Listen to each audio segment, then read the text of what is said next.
Welcome to Chapter 4 of Scum Villain Conference. Time flew like an arrow, the sun and moon alternating back and forth like a weaver's shuttle. Shen Jingchu really didn't want to use such a worn-out saying, but he just couldn't find a better phrase.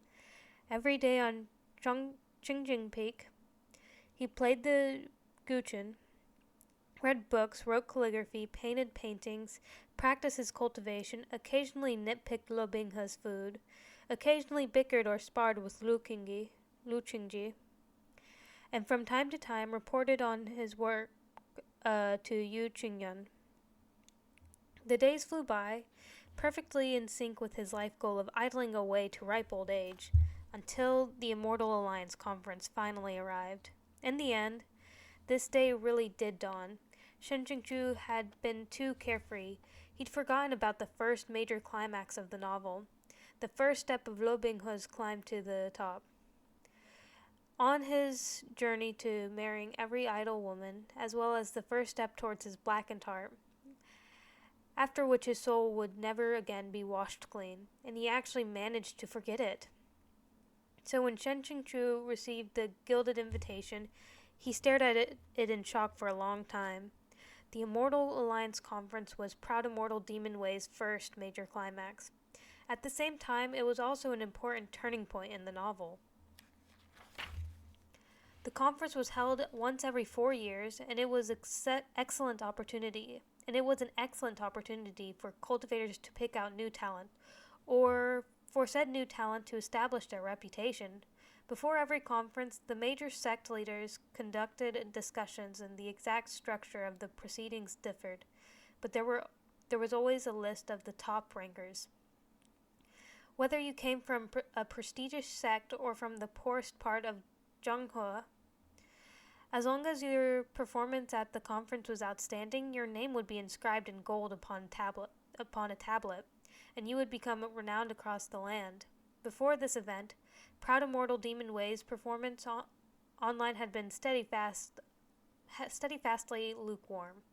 But once the Immortal Alliance Conference arc debuted, the reviews, comments, subscriptions, and tips all soared into the heavens. It wasn't only from that point forward Great Master Airplane Shooting Towards the Sky abandoned the last of his already minimal moral principles and poured woman upon woman into the story, adding interminable sections of titillating descriptions and blush indicating barely legal passages one after another. There was another important it factor. It was, in fact, the main element that had first compelled Shen Jingchu to follow the novel until the end. The demonic beasts. The reason Great Master Airplane Shooting Towards the Sky, an author who hadn't even properly researched cultivation settings, and was often confused as to whether characters were at the Foundation establishment or the Nancental Soul stages, rarely received straight man scolds on his element, was because the cultivation setting wasn't the selling point of his novel. Instead of being categorized as a cultivation novel, Proud Immortal Demon Way should have been called a monster fighting novel. The fighting component way outweighed the cultivation component. As a cultivation novel, it was out and out filled with landmines, but the monster handbook, it was pretty entertaining. To the point, very soon, oh, that was bad. That was really bad. Give me 2 seconds. Shen Jingchu would directly face those savage monsters who came in all shapes. That's meant to be Shen, right? Yeah, I think they just misspelled it. Shen Jingchu would directly face those savage monsters who came in all shapes and sizes as described in the book. More importantly, very soon it would be the time for him to personally, mercilessly strike Lo Binghe, his demonic heritage revealed, into the endless abyss. The gears of fate, aka the plot, had already started to turn. Shen Jingchu was silent for a long time. He finally tossed the invitation into Mingfeng's arm for him to file away. Lo Binghe was receiving Meng Mo's guidance within the demon realm every day, and he was progressing at lightning speed. He had long since assumed responsibility for many things. Shen Qingchu often happily assigned some of Chang Chong's mountain's trivial and internal tasks to him. Once he became older, he had also been tossed missions to eliminate demons or to help people down the mountain, in part so that he wouldn't spend every day tagging after Shen Qingchu. Though Shen Qingchu was comfortable being waited upon, he wasn't sure if Lo Binghe's development had gone awry or something. Wasn't he sticking to his master a little too closely? Shen Qingchu would often wonder, was it because I doted on him too much? Should I besmirch myself a little, as appropriate to prove to the system that I'm firmly a villain? If things kept going as they were, he was afraid that when the time came, he would be unable to harden his heart and throw Lo Binghe into the endless abyss. However, though Shen Qingchu told himself this, every time he finished thinking about it, the next time he saw Lo Binghe and that pure and innocent face and that hard-working figure, he would always immediately praise him out of habit. You finished copying the scrolls, rescued the people, found the things, are done cooking? Well done. After that praise, he'd forgotten his original intentions. Ming Fan filed the invitation away and saw Shen Qingchu's complexion wasn't especially good. It occurred to him that since that stinking brat Lu Binghe had gone down the mountains, Shizhen had only picked at the kitchen's fare. In the last few days, he hadn't eaten properly at all. Shizhen, saw this disciple prepare some congee? Ming Fan asked. Shen Qingchu really had no appetite and waved him away. No need, you can go. Ming Fan didn't dare to say more, and he obediently took his leave, but his heart flooded with tears. In the last couple of years, that brat Lu Binghe had become Shizhen's absolute favorite. I can't even serve Shizhen even a single mouthful of congee. Notably, Ming Fan didn't consider that perhaps the issue was with his own cooking skills. After some time, more footsteps approached. Didn't I say there was no need? Shen Qingchu asked. This disciple rushed a considerable distance, all the way from the outer provinces, and Shizhen won't even give me a single glance before refusing me? The voice was gentle and clear, and it even carried a hint of teasing dismay. Upon hearing it, Shen Qingchu almost fell to the ground, along with his chair. He jerked his head around. A 17-year-old youth, slim and tall and graceful, dressed in white robes, lips turned upwards to the hint of a smile, gazed at him with a pair of shining eyes. The long sword on Lo Binghe's back was Sengyan, drawn from the Wangjan Peak. Its name, Righteous Sun, complemented the current Lo Binghe's temperament well. The sword's blade glistened with a sacred light, and it was good, high-quality weapon. When Lo Binghe had pulled it free from the rock wall, it had elicted a wave of surprised exclamations and praise from various sect members. But compared to Lo Binghe's true personal sword, it was a toothpick. Shen Qingchu composed himself. Why have you returned so quickly this time? Lo Binghe sat in the seat next to his and steadily poured a cup of tea, then pushed it toward Shen Qingchu's hand. The disaster wasn't difficult to handle. I also missed Shizhen terribly, so I rushed back without stopping to rest. These words sounded rather slick and insincere, but since Lo Binghe was the male lead, he had the ability to make the slickest of smooth-talking matchlessly warm and genuine. On Shen Qingchu, this attack was super effective. Shen Qingchu picked up the cup of tea and took a sip. It was a fragrant, snowy mountain blend, plundered from Chongding Peak, but he couldn't taste it at all. The Immortal Alliance conference is about to begin, he said. Lo Binghe had long known about this. Would you like this disciple to draft a list of Qingjing Peak's participating disciples and give it to Shizhen to check? These past couple of years, Shen Qingchu had handed all manners of miscellaneous tasks, big and small, to Lo Binghe to deal with. After all, for now, Lo Binghe was so sweet, obedient, and useful, his work thorough and meticulous. Shen Qingchu couldn't think of absolutely no reason why he should do these things himself. Before finalizing anything, Lo Binghe always conscientiously asked Shen Qingchu to look over his work to check for any problems. Shen Qingchu always wanted to say, "Actually, you don't need me to check in. Seriously, you're much better at handling these things than I am." Instead, Shen Qingchu said, "When you finish the draft, report directly to Zhangman Shishong." Liu Binghe nodded. He had more to say, but he sensed something slightly off. Shen Qingchu seemed to be paying extra attention to him today. He couldn't help but smile. "Why does Shizun keep looking at me?" he asked. Could it be that this disciple was gone so long that Shizun has also missed him? "I'm not allowed to look at someone I raised?" asked Shen Qingchu. Liu Binghe chortled. "Of course Shizun is allowed. Am I pleasing to look at?" Shen Qingchu shook his head while smiling, and he considered his next words. "Binghe?" "Yes?" Liu Binghe's expression instantly turned serious. He had realized that Shen Qingchu also had something important to say. Shen Qingchu stared into his eyes. "Do you want to become stronger? Stronger until you are without rival, until no one beneath the heavens would dare challenge you?" Stop it. Sorry, I have a cat. Liu Binghe had possessed an answer to this question for a long time now. Sitting squarely without a slightest hesitation, he looked straight back. Yes. This answer made Shen Qingchu release a breath of release within his heart.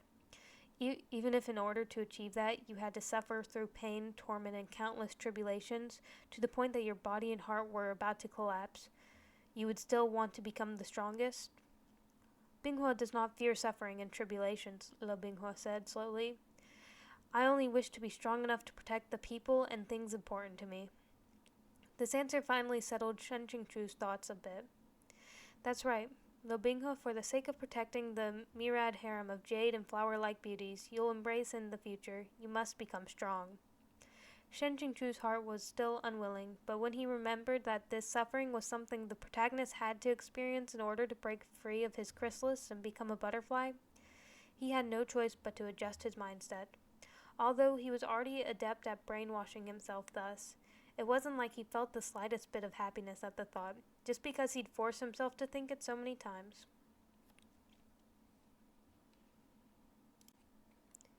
3 days later, each of Chungchong Mountain's 12 peaks had prepared their participating rosters and headed to the conference.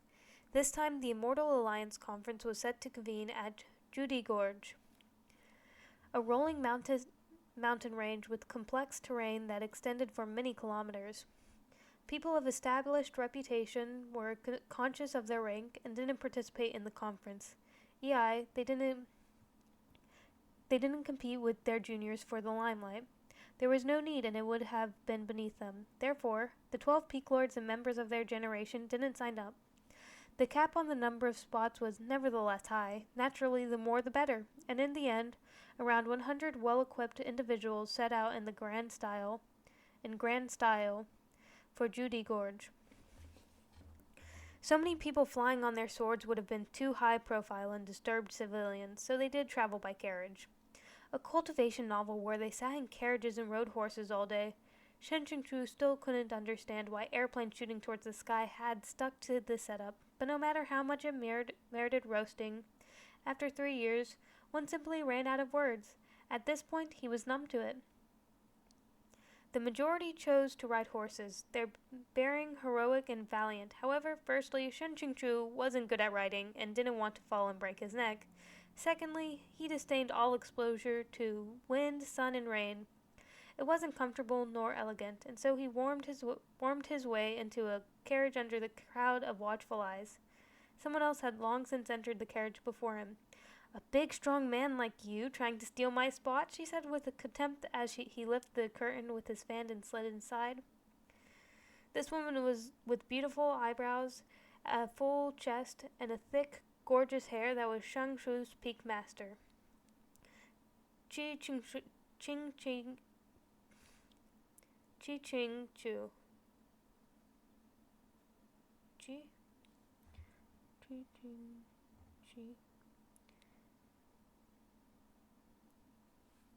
That feels incredibly wrong. Chi Ching Ji.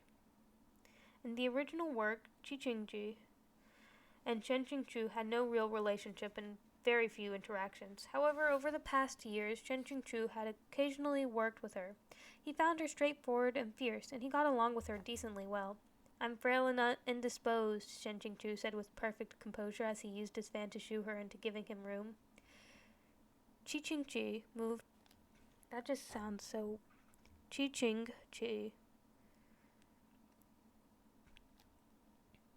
moved to do so, but she refused to spare him her words. Pampered and spoiled, being so delicate and coddled is totally unbefitting a cultivator at core formation stage.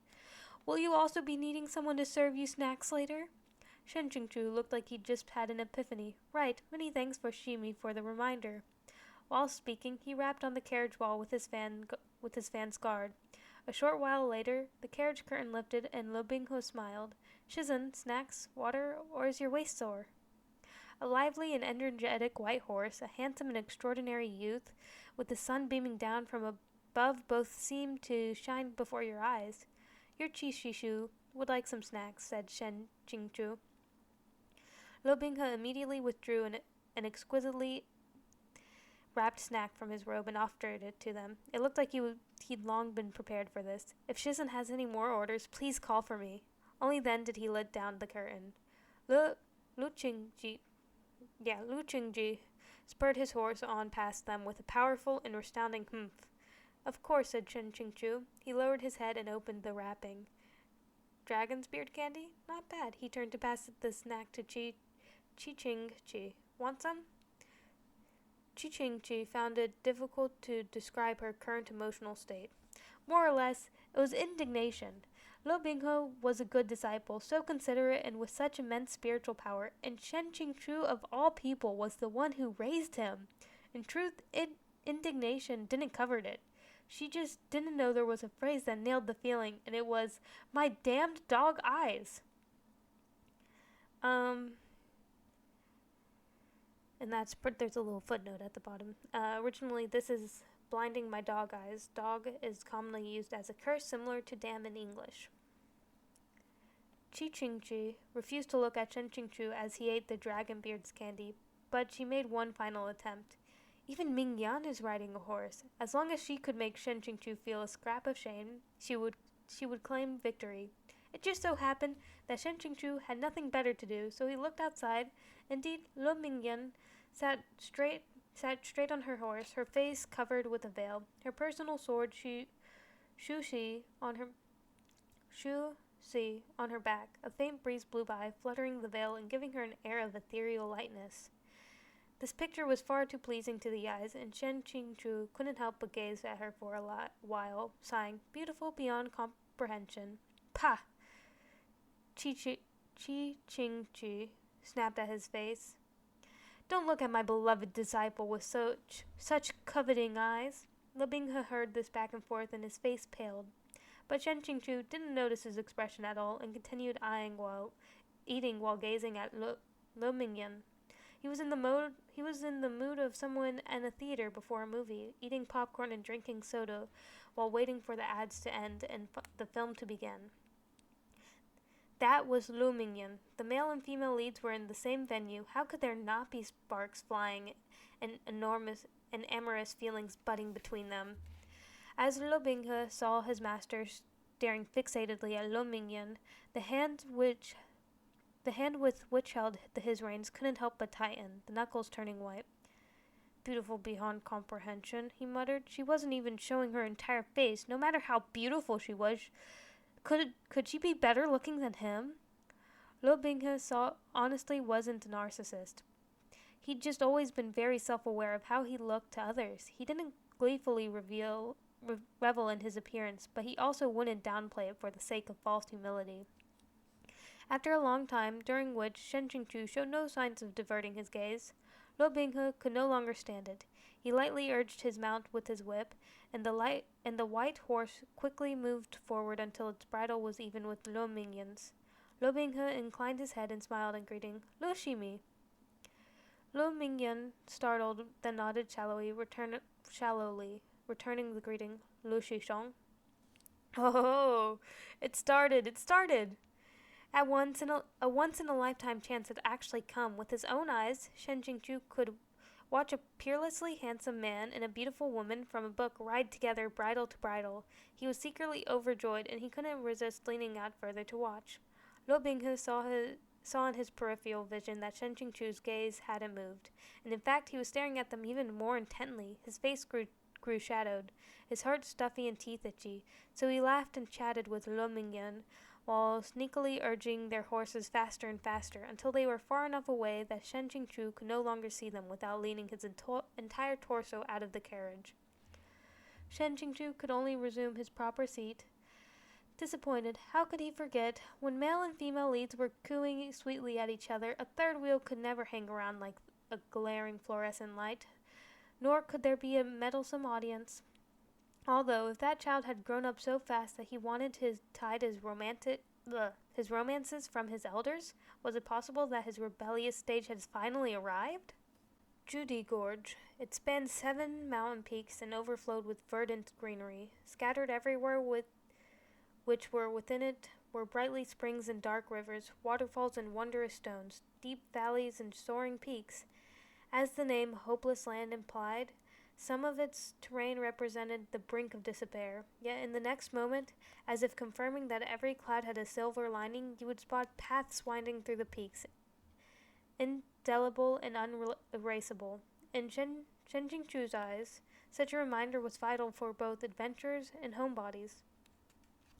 The new talent participating in the conference followed the agreed-upon arrangements and stood in well-ordered rows surrounding a gigantic natural stone platform before the gorge. Disciples from the 4 great cultivation sects made up the main share of participants. Chengchong Mountain was in the lead, followed closely by Zhaohua Monastery, Tianyi Temple, and Huanhua Palace. Of the 4 sects, Chengchong Mountain was the most comprehensive. The 12 peaks each had their own strengths in a variety of fields.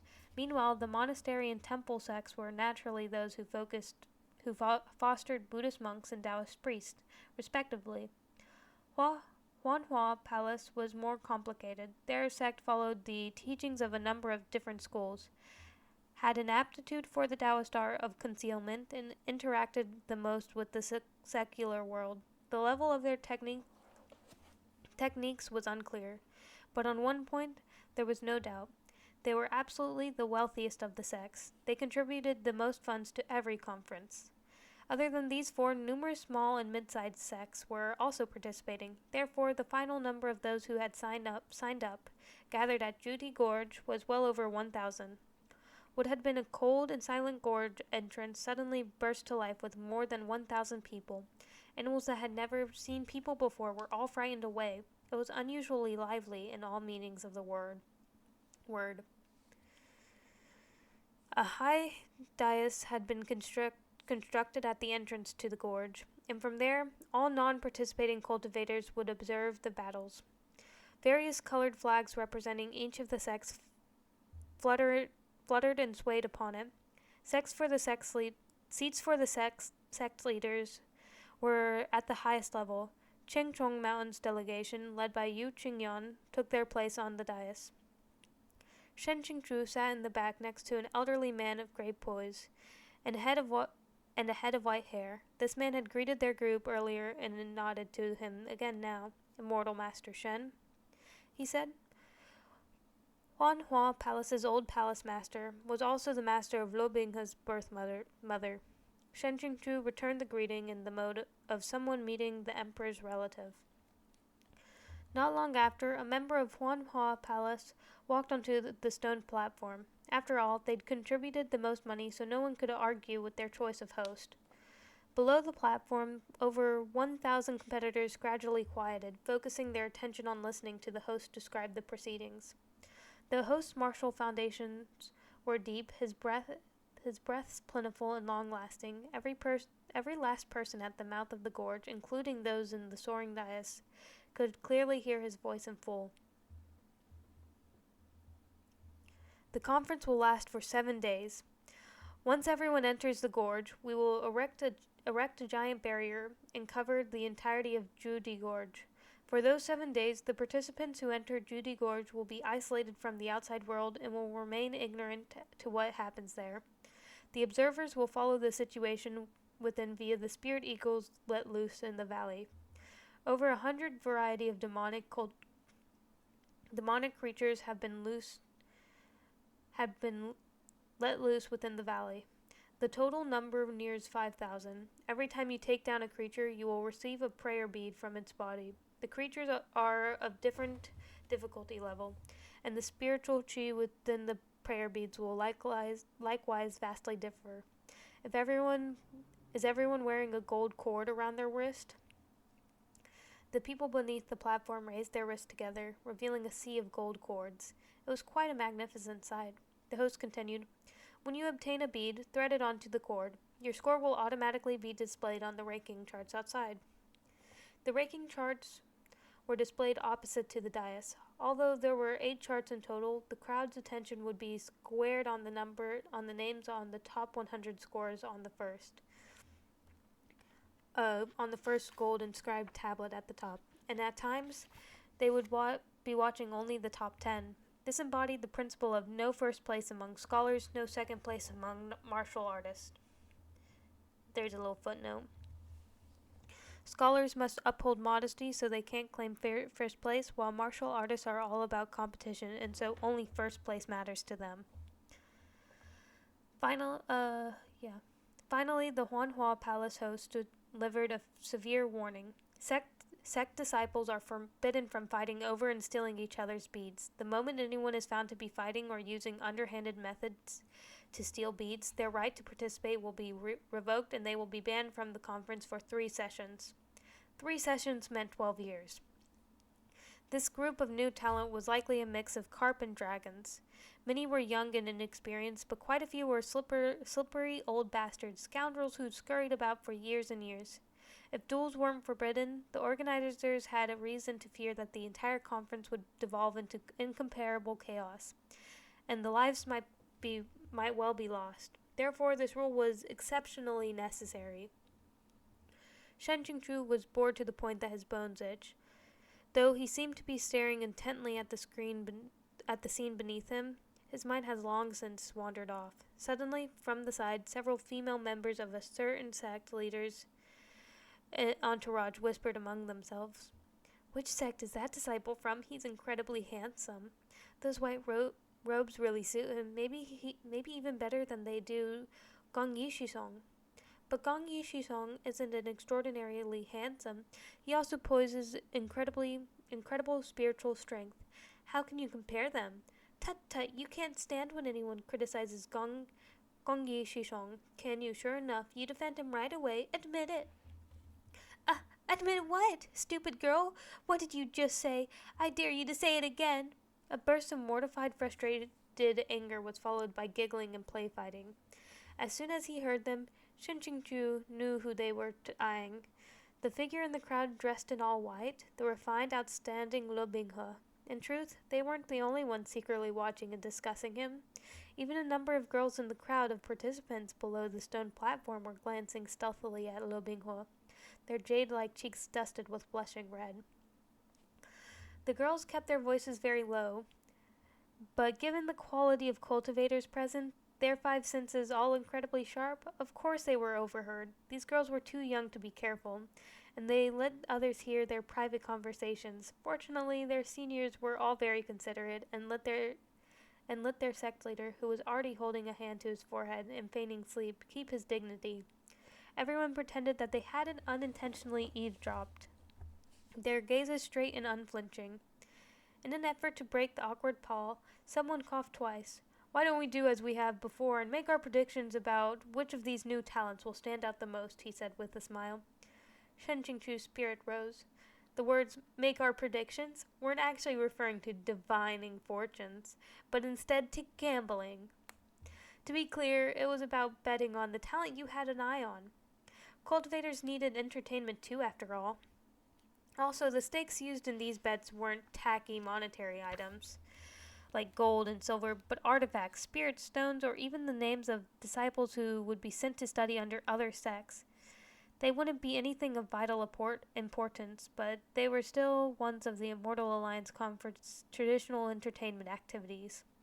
Anyone as dignified as first-class sect leaders, like Yu Qingyan, had been conscious of their status and wouldn't indulge in things like this, but naturally, many others were willing to join the fun. A short moment later, the dais was roaring with enthusiasm, dozens of bets being laid, quite a few bets on their own disciples. For example, Chi bet on Lu Mingyan's victory. Shen Qingchu didn't even need to think, and straight away he bet 5,000 spirit stones on Lu Binghe. Such a daring move caused quite a ripple. Even Yu Qingyan paused in his polite exchange of greetings with the abbot from Zhaohua Monastery, his gaze shifting toward Shen Qingchu. Shen Qingchu saw the way Yu Qingyan seemed about to speak, but didn't.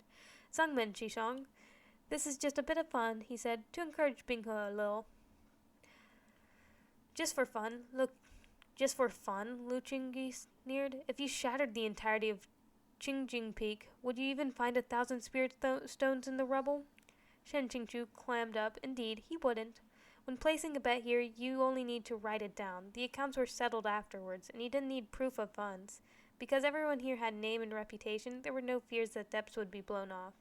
Shen Qingchu knew that betting on Lu Binghe was a sure win, so he had raised the stakes. After all, no one else knew exactly how many assets he posed. Yu Qingyan was probably afraid of the sect being embarrassed before outsiders, and he rushed to smooth things over. All right, lower your voices. Of course there would. Zhangmen Qishong, you'll be its guarantor? Qi Qingqi butted in, getting right to the point. I will, Yu Qingyan. If you lose, who pays? Lu Qingyi asked. Me, said Yu Qingyan. If I win, who keeps the payout? Asked Shen Qingchu. You, said Yu Qingyan. An agreement was reached, and everyone other than Lu Qingyi rejoiced. Shen Qingchu happily went to make his bet. The gathered cultivators quietly wondered why they'd never heard of Lu Binghe. You couldn't really blame them. The current Lu Binghe's modus operandi was low-key and modest, and he was unwilling to claim credit. Every time he did a good deed or completed a task, he quietly took his leave. This prevented his reputation from growing, so his skill and talent had never shown. Those unaware of the situation assumed Shen Qingchu was doing exactly as he'd claim and just made a show of good faith to encourage his disciple.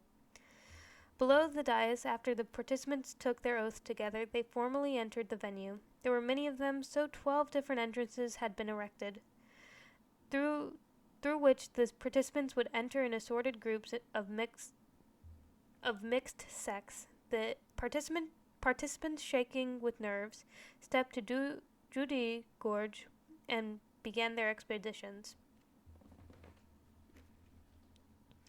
On the dais, the members of the older generation who'd long since achieved success and made their reputations had finished their round of betting. They sat with unruffled composure, some of them even exchanging pointers, chatting and chewing on melon seeds. Within the venue flew more than 100 spirit eagles, controlled by experts.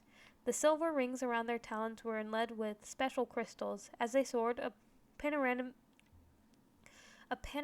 view of the people and scenery below was projected on the dais' numerous crystal mirrors, the effect similar to that of surveillance equipment. Someone smiled from ear to ear. As expected, Gong Yi Xiao is in first place right after entering. On the gold inscribed tablet, the first 10 names all shone with bright light. At this time, Gong Yi Xiao had already reached the first place position. Right after his name was the number 12. That is to say, a mere hour in, he'd already eliminated 12 demonic creatures and obtained 12 prayer beads. Even Lu Mingyan, close behind in second, had only obtained 6 prayer beads. A large gap had already appeared. A youth dressed in white was also reflected on the crystal mirror, his figure elegant and unrestrained, like drifting clouds and flowing waters. Yet his actions were quick as lightning. In an instant, he shredded a shrilly screaming vengeful ghost into scattered smoke. An unceasing stream of excessive praise rose in response, and Shen Qingchu smiled without speaking. This Gong Yi Zhao, although he looked favored and blessed, overflowing with incredible presence, actually, he was at best only $50 better than his fellow cannon fodder. He was the typical character trope who was handsome, of good lineage, and surpassing talent, loved by girls, full of mettle and accomplished by his youth. But unfortunately, there was also the protagonist, so he was doomed to serve as the lead's cannon fodder foil. Though most bets for top ranker had been placed on Gong Yishao, sorry to say, he wouldn't be the first for long before Lo Binghe kicked him off the spot. Lo Binghe's name was currently in the middle of the pack. The number after it was a mere 1, yet Shen Qingchu wasn't worried at all. He knew that once tonight arrived, and once the curtains lifted on that breathtaking cineramic event, Lo Binghe's name would soar unstoppingly up the charts.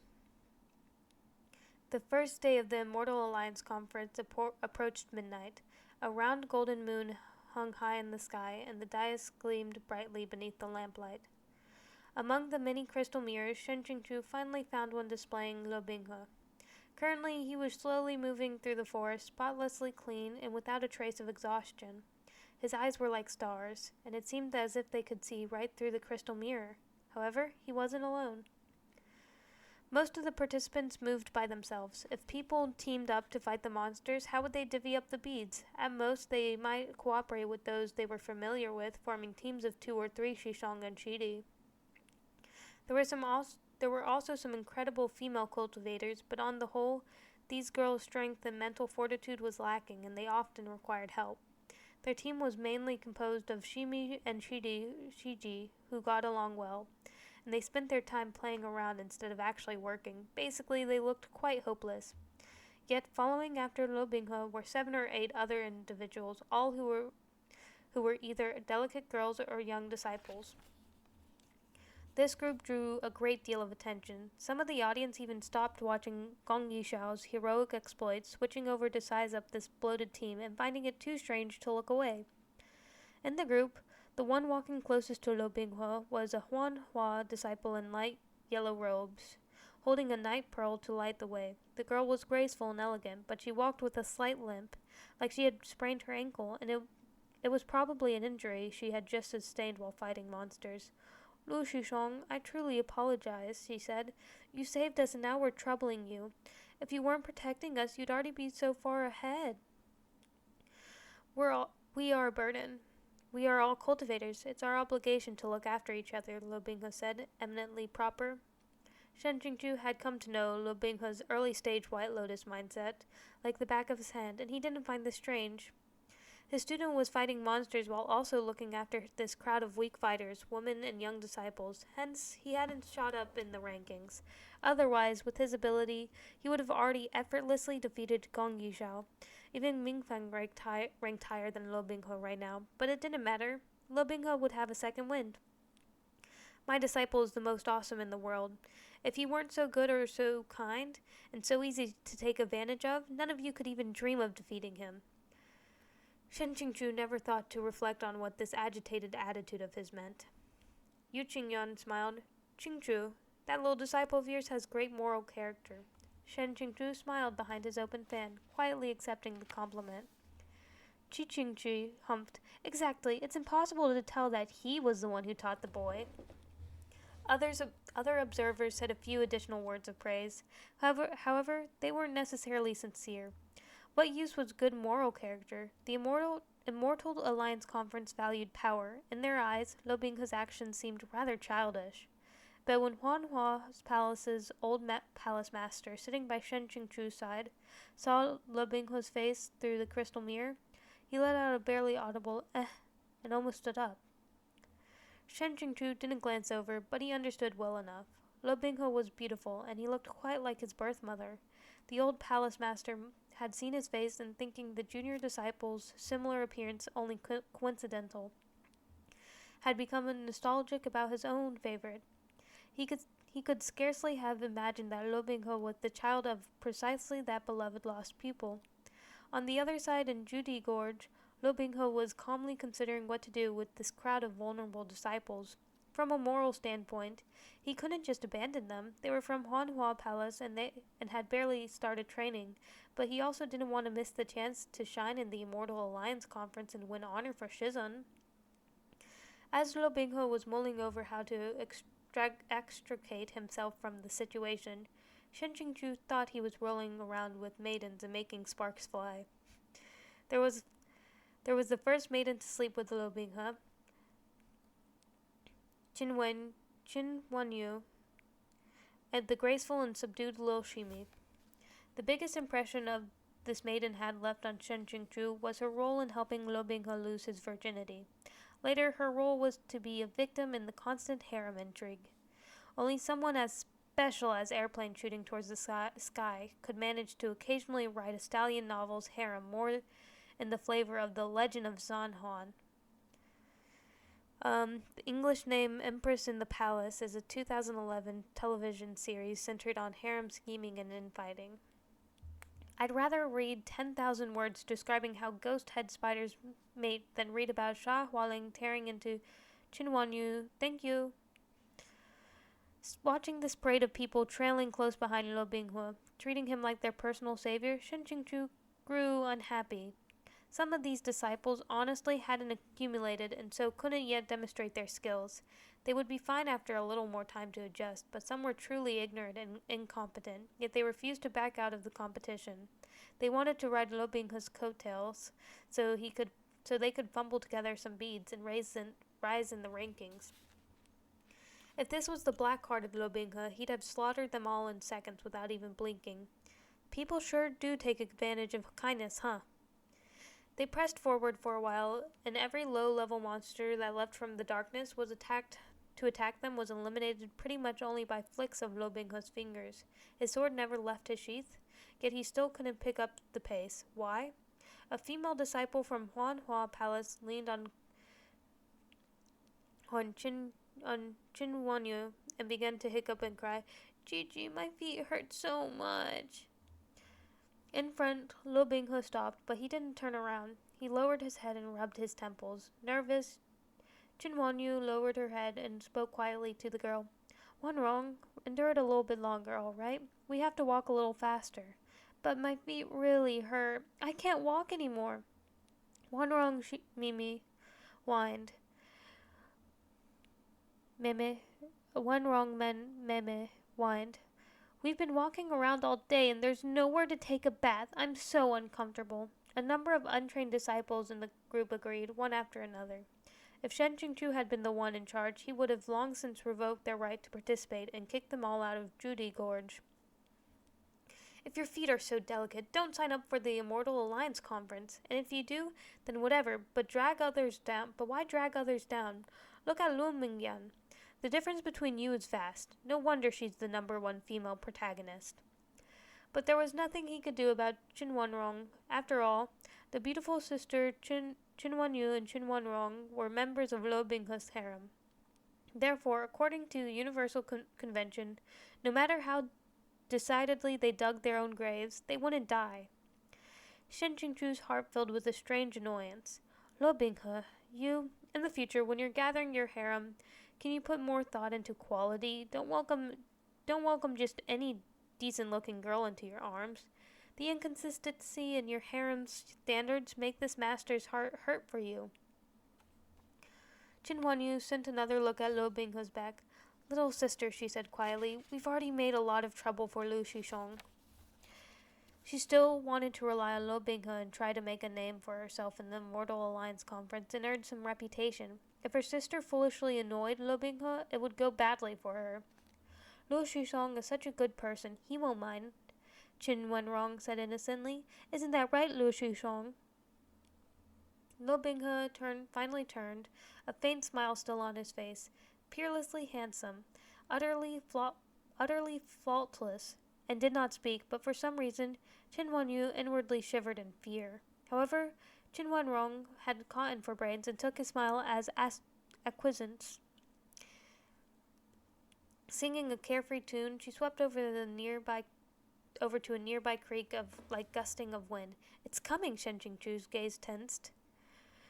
Lo Binghe started, giving what she just said. He thought she was going to bathe. Fortunately, this little girl wasn't that eccentric, and she only shook off her shoes and socks to dip her feet into the creek.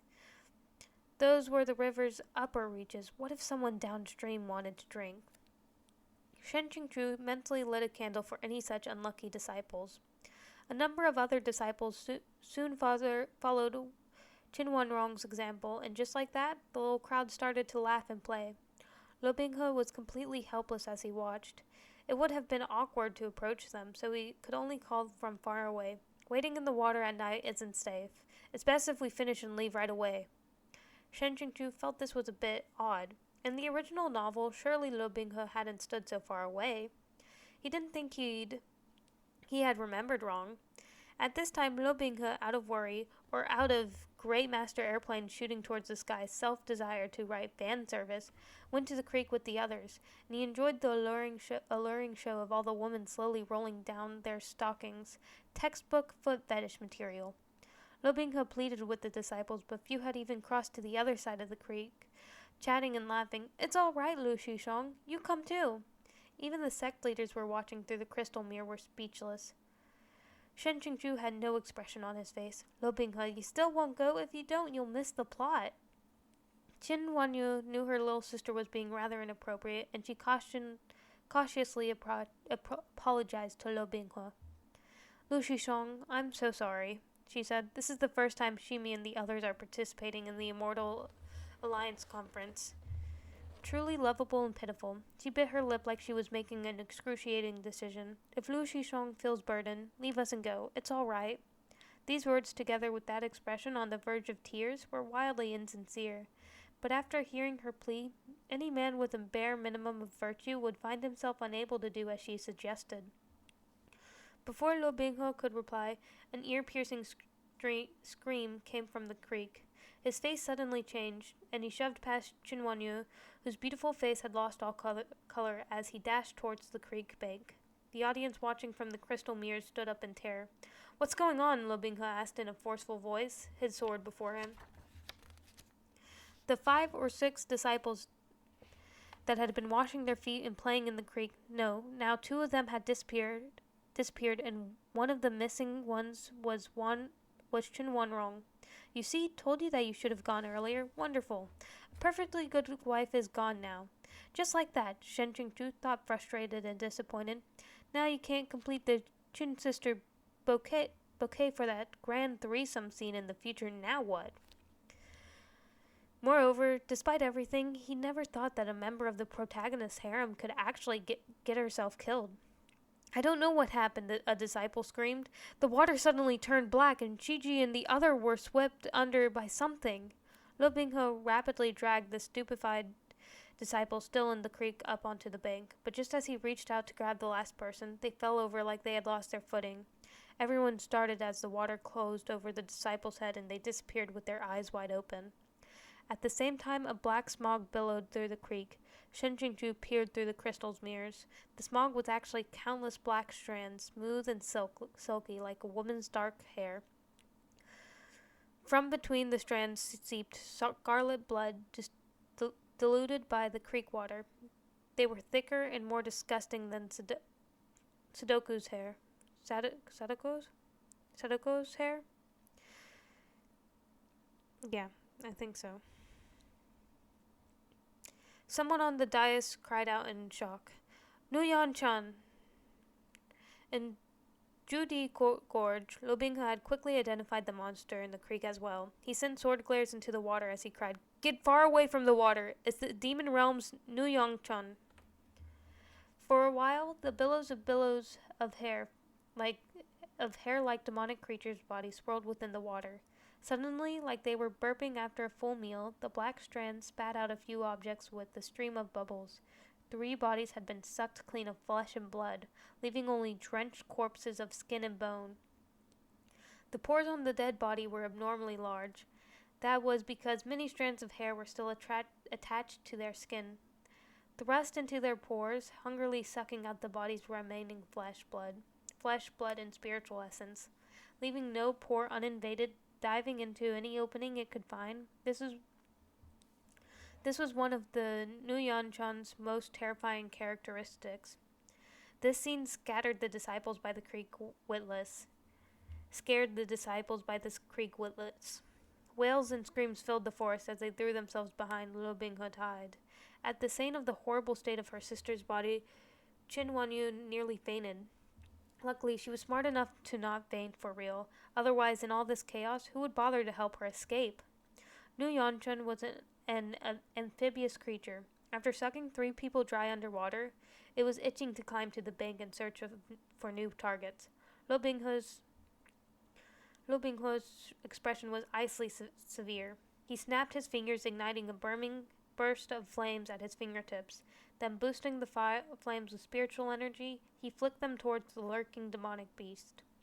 As soon as they touched the beast's hair-like strands, the flames flared into an inferno, forcing the black mass of hair to retreat into the water with all speed, leaving it afraid to come back onto the bank. Lo Binghe executed this set of actions in a single smooth sequence, radiating formidable might, utterly relentless. Shen Qingchu internally held up a sign, 10 points to Lo Binghe.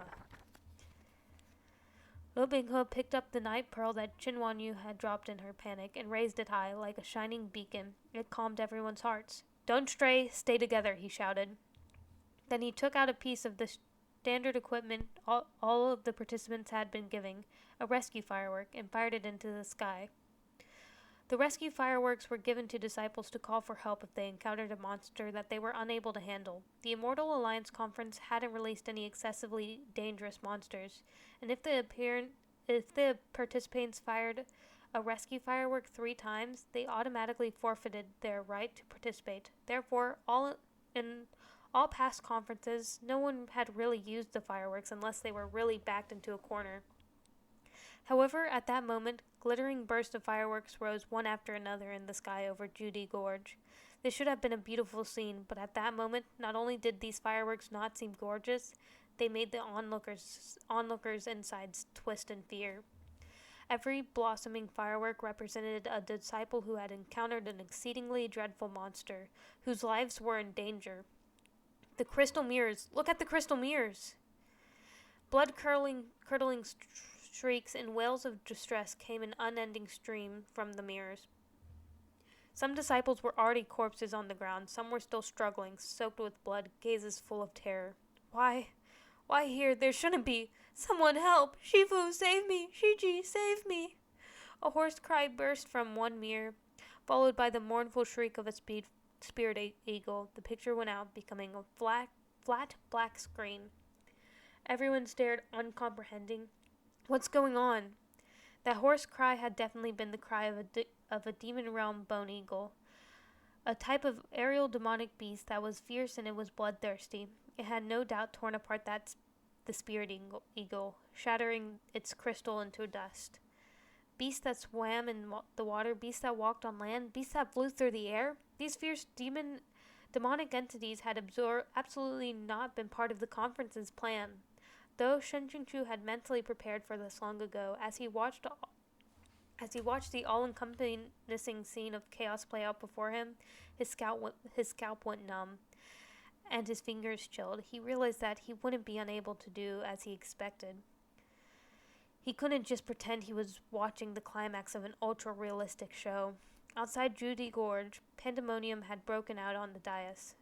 Tianyi Temple's cultivators said sternly, "What's happening?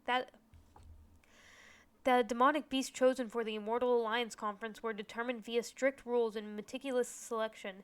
How could something like the Nuyanchen, which resides only in the demon realm, find its way in?"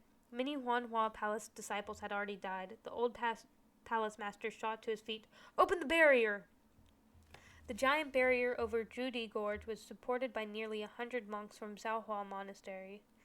The Xiaohua Monastery abbot immediately began to cast a long-distance voice transfer spell to tell the monks to release the barrier. "You cannot," Yu Qingyun said.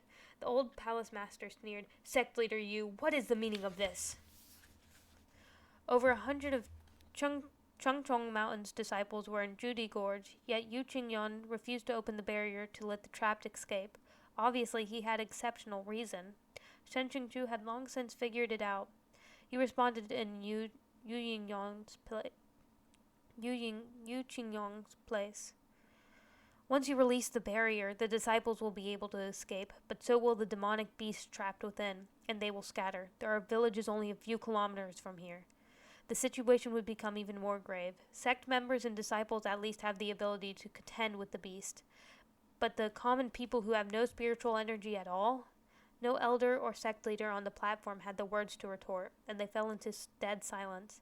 At this time, no matter how great one's cultivation, core formation, or nascent soul stage, or anything in between, there was no way to reverse the course of events.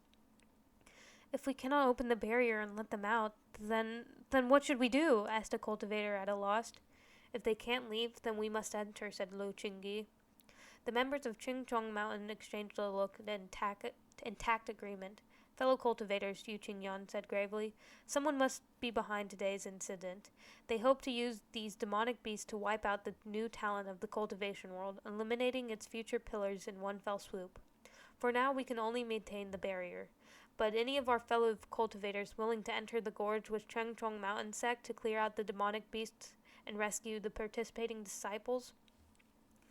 To carve a path of blood into the gorge, clearing out all the demonic beasts, would require not only martial power but a great deal of courage.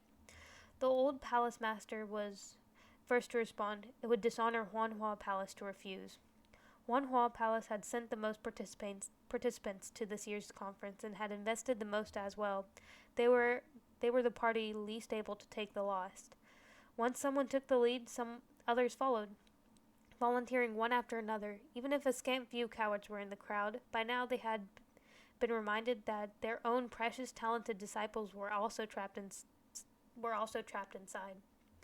Shen Jingchu stepped forward, ready to stand with the group, volunteering to provide assistance when Lu Qingyi also stepped forward slightly and used his sword sheath to block Shen Jingchu's way. Expression unchanging, Shen Jingchu pushed the sheath aside with 2 fingers. What's the meaning of this? Your poison, Lu Qingyi said succinctly. That's right, Yu Qingyan agreed. Your ailment from without a cure has yet to be resolved. Entrust the safety to Qingjing Peak's disciples to us. If Shen Qingchu's condition suddenly acted up after he entered Judy Gorge and his spiritual energy stalled while he was surrounded by swarms of demonic beasts, then neither heaven nor earth would be able to help him. Shen Jingchu shook his head. How can a master hide and relax on a dais while his disciples are in danger? If I can't even protect my own disciples, I don't dare to be called a Peak Lord of Qingjing Peak. Also, he was a vital character who needed to trigger a crucial plot point. If he wasn't on the scene, they couldn't keep filming, you know? Ding dong, system notification, making the villain more three-dimensional by crafting an honorable image. B points plus 30. Shen Jingchu internally rolled his eyes. Are you handing me a piece of candy before you stab me? Yu Qingyan had failed to dissuade him, as had everyone else. Then you must be careful, he said reluctantly. If you can't manage it, you must use a voice transfer spell to call us for help. Shen Jingchu wasn't so pessimistic about his ability to handle demonic beasts.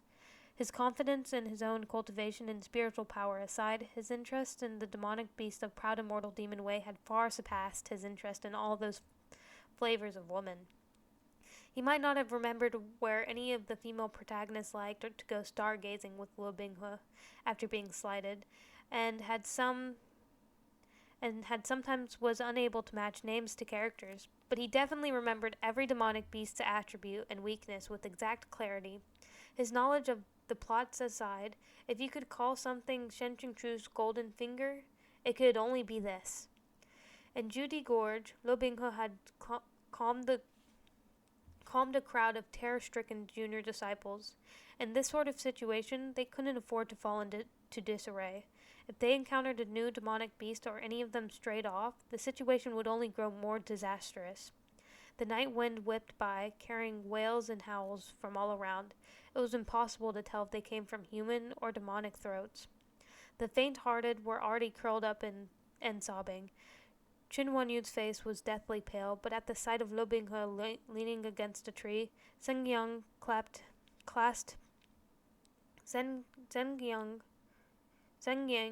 clasped hilt up within his crossed arms, calm yet alert, protecting them against any attacks that came from the darkness. She couldn't stop the trace of tender fondness welling up within her. If Shen Qingchu were there, he would have grown incredibly excited, his gossip soul on fire. Girl, you've fallen in love with him! Suddenly, rustling noises came from nearby shrubbery. Lu Binghe's gaze sharpened, and he gathered spiritual energy in his palm, ready to strike. The rustling of the brush grew louder and louder, closer and closer. Everyone's hearts climbed into their throats. Perhaps they were terrified beyond belief, because not a single one let out a scream. Suddenly, there was a plop, like someone had collapsed to the ground, and a round object rolled out of the bushes. It was a human head. Both of the head's eyes were tightly closed, its face covered in blood, its hair disheveled like a chicken's nest. Normally, the sight would have been frightening, but at the present, a harmless corpse head was much better than a man-eating demonic beast, so quite a few disciples even sighed in relief. Does anyone know which sect the Shishong belonged to? Chinwan Yu asked, her voice trembling. Disciples from various sects stepped closer and checked, one after another, but all of them sighed in relief. Not one of ours. Never seen him before. Lu Binghe gazed into the dark depths of the shrubbery, thinking if the head was here, the body was also nearby.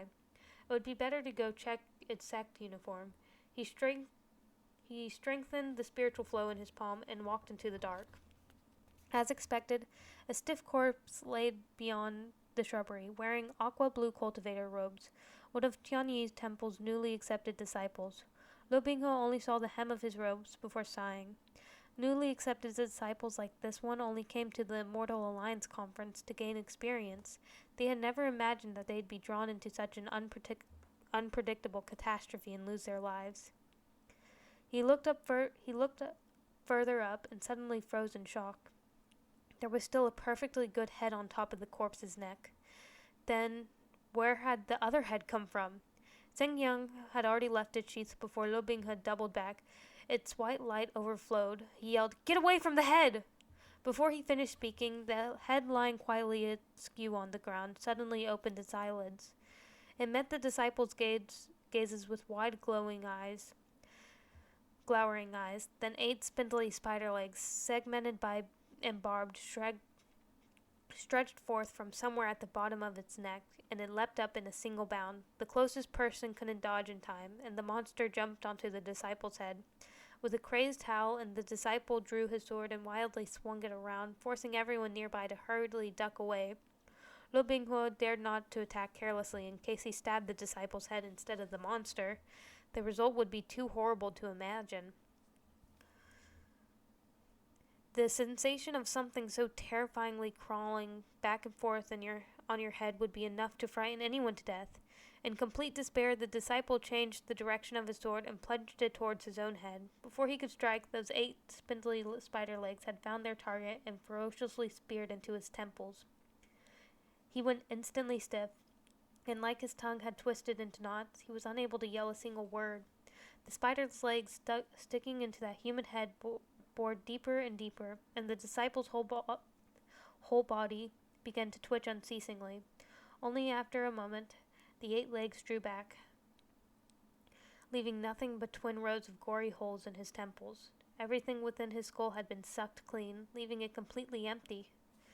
The scene was utterly horrible. Even Lu Binghe remained frozen for a while, unable to react. Having eaten its fill of brains, that human-headed spider monster crawled up and down the corpse, letting out a mournful scream like an infant's wail. Just then, an arrow of light made of pure spiritual energy flew through the night and pierced its still howling mouth, skewering a hole clean through it. Amidst the sudden silence, everyone's dazed stares, Shen Qingchu rubbed his sore ears, slowly shook out his sleeves, and with a snap of his fan, murmured, "Shut up." The arrival of his was truly quite low-key. "Shizun!" At the sight of Shen Qingchu, Lu Binghe was far happier than shocked. After all, since the mayhem began, he anticipated that Shen Qingchu would absolutely be so worried that he would personally enter the gorge to rescue them. Shen Qingchu swiftly righted himself. He swept his gaze over the many disciples coming to surround him and asked, "Is anyone injured?" "Other than those Shimi at the riverside, and the Shidi who died just now, we've thus far suffered no other casualties," said Lu Binghe. You've been through a lot, said Shen Qingchu. Lo Binghua smiled, his eyes shining brightly. This disciple was only doing his duty. Shen Qingchu glanced at Qin Wanyu, whose eyes were still red. You can still smile? Smile? Don't you know that one of your wives is dead? Now that a powerful senior had appeared to rescue them, every one of the disciples acted like they'd seen their mother, stopping just short of clinging to Shen Qingchu's thighs and wailing. There is no need to panic, nor reason to fear, said Shen Qingchu. The sect leaders know the situation within the barrier, and a large number of seniors have already entered the gorge to help. Protect yourselves well. We'll be able to break out soon. His words were like a neurotic. The youths who had been frightened out of their wits absorbed them, and became at ease. Shizun, what exactly is that thing? Asked Lo Binghua. When it came to proud immortal demon ways demonic beasts, he'd really asked the right person. Shen Qingchu spoke with great familiarity, like he was listing his family treasures. It's no surprise you've never seen one. That was a ghost-head spider. Mean-tempered and terrifying to behold. It can mimic the sound of crying infants and uses that to lure prey. Once the prey approaches, it uses the suction pads below its head to firmly grip the top of its prey skull. Its 8 legs are incredibly sharp and can pierce right through bone, allowing it to drain the brains of living creatures. As Lo Binghua listened to this excruciating detailed explanation, he was filled with both admiration and awe. To think such an evil creature exists in this world, this disciple is truly too ignorant. Ever since Lo Binghua apprenticed under Mengmo, Shen Qingchu had been able to provide him with less and less guidance on martial and sword techniques. This rare chance to show off as a master before his disciple secretly left Shen Qingchu feeling an immense sense of satisfaction. It was like he'd finally found his long-lost teacher's halo. Ghost-head spiders are a demonic rarity, he went on. Being unsuited to the human realm's environment, it's been many years since any sightings of them, so naturally they don't appear in most reference guides. Next time you see one, remember to directly strike its temples. The one we saw was a male, and that's fortunate. The females are even more terrifying. They hadn't yet said much to each other when more rustling came from the leaves overhead. One by one, heads suspended upside down from threads of white silk descended from the trees. Shen Qingchu's expression completely changed. Ghost-head spiders' cries attracted large numbers of them to encircle and attack their prey. He swept his fan, releasing a powerful gust of wind and snapping dozens of silk threads. The ghost-head spiders smashed into the ground and shuddered like overripe fruit. Go! Yelled Shen Qingchu. Lo Binghua sprang into action. While the ghost-head spiders were dazed and reeling, the entire group broke out into a run. Master and disciple, one in the lead carving a path, the other bringing up the rear. Together sandwiched the bloated procession. The two went slaughtered foes until it rained blood, the air thick with the stench of carnage. Ghost-head spiders were agile and possessed incredible jumping ability. But as they flew by and leapt through the air, the barrage of spiritual blasts fired by master and disciple punctured them like sieves. Once Lo Binghua knew how to deal with these beasts, it was like he had been blessed with divinity. He could practically pierce 2 or more in a single blow with his eyes closed. The scene overhead was a mess of blood and gore, anguished wails and monstrous howls.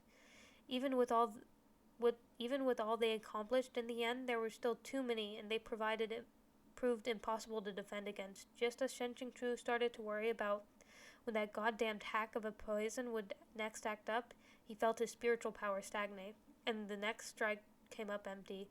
Truly, speak of the devil! Shen Qingchu swiftly redirected the flow of his energy into a physical attack. With a flip of his hand, his fan sliced the ghost-headed spider lunging towards him horizontally in 2. Lo Binghua had been paying keen attention to Shen Qingchu's condition. He noticed something was off and asked, Shizun? It's nothing, Shen Qingchu rushed to say. Focus on yourself. Fortunately, under Shen Qingchu's leadership, they'd already reached a particular area. As if the ghost-head spiders had encountered an invisible barrier, they didn't dare advance and instead wailed and howled while falling back until they at last withdrew into the shrubbery and trees and vanished. Shen Qingchu let out a sigh of relief. Delicately panting, her expression uncertain, Chen Wanyu asked, Senior Shen, Why were those demonic beasts unwilling to approach this place? Have you forgotten what kind of mystical flower grows in Judy Gorge? asked Shen Qingchu. In truth, the one who had forgotten was him. Forgive me for not remembering the flower's name. Lo Binghe very considerately remembered it for him, speaking the name right away. 1,000 Leaves Fresh Snow Lotus? Shen Qingchu finally realized why he had been unable to remember the name. The number of mystical flowers named something snow whatever, or this and that lotus, was such that there were more numerous than old memes. Like hell anyone could remember. Correct, said Shen Qingchu. This is indeed the 1,000 Leaves Fresh Snow Lotus. This flower has grown within the depths of Judy Gorge for thousands of years. Its spiritual chi is extraordinary, and furthermore, it is the natural bane of creatures from the demonic realm. It emits an innate barrier and repels demonic beasts. Therefore, as long as we're within its protected zone, we won't suffer too many attacks. The natural bane of demonic creatures? Lo Binghe suddenly asked. He'd been listening with rapt attention this entire time. Now intense sparks seemed to ignite within his gaze, which flickered faintly with a peculiar quality. Shen Qingchu thought it was strange. Yes. Then, Shizun, could this spray of 1,000 Leaves Fresh Snow Lotus cure demonic poison? Lo Binghe asked. Shen Qingchu was horrified. That look. Lo Binghe couldn't be hoping to pick the mystical flower and cure him, right? Stop. Do not go.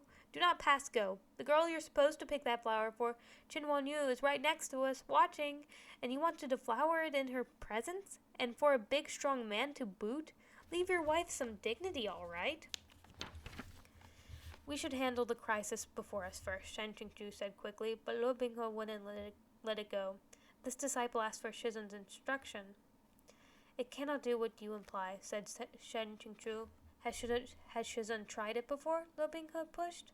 If we don't try, how can we know? This disciple knows that Shizun doesn't want him to take chances. But if we don't take this one, this disciple will never be at peace. This really isn't the time. Why must you be so filial at this critical juncture? I can't tell you the only way to completely cure the poison is to take a trip to Pound Town with you, okay? Shen Qingchu couldn't say any of this in such terms. His expression became cold. Has this master indulged you such that you think you can willfully fool around even at a time like this? To tell the truth, over the past few years, due to Shen Qingchu's strange desire to preemptively atone, along with certain other sentiments, he'd never spoken to his disciple with even the slightest bit of harshness. So once he did, Lo Binghe first startled, then, as expected, he obediently shut his mouth. But his gaze remained obstinate, and he refused to sheath Zhengyang, obviously unwilling to back down. Just as the two reached a deadlock, the dense overgrowth of grass and leaves rustled, and a person stepped out. Behind him came a group of battered, exhausted disciples who had no doubt endured a bloody struggle. On guard, Shen Qingchu looked his way. As soon as he came face to face with the newcomer, he felt a giant hammer from the sky had smashed into his temples. In truth, the person's appearance could have been considered proper and handsome. It was just that his every word and action there was an inescapable air of sleaziness.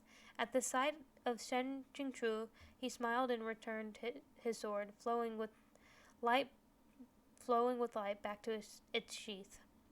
So it was Shen Shishong, he said. Meeting up with you puts my heart at ease. Heart at ease? At ease my ass! With you here I can't be at ease, okay? The person in front of him was the main culprit behind this catastrophe. Sheng Qinghua, a character that Shen Qingchu had mentally roasted before with, he goes to Tsinghua University, while I even took Beijing University exam. So it pretty much, there's a little footnote at the bottom. The word Sheng can mean to go to, in the sense of going to a university. So the name Sheng Tsinghua read aloud sounds like going to Tsinghua University. Tsinghua or Tsinghua University and Beijing University are two top schools sometimes referred to as the MIT and Harvard of China. was the Peak Lord of Ah Ding Peak. At the same time, he had another important identity. He was a spy, a pawn planted many years ago by the demons, and he had orchestrated the disaster at the Immortal Alliance Conference. Long ago, Sheng Qinghua had been only one of Anding's Peak's many insignificant and nameless disciples. Then he'd been captured by the demons, who had forced him to become a mole. No, he hadn't really been forced. He happily took on the important task of being a mole, even without a hint of discomfort.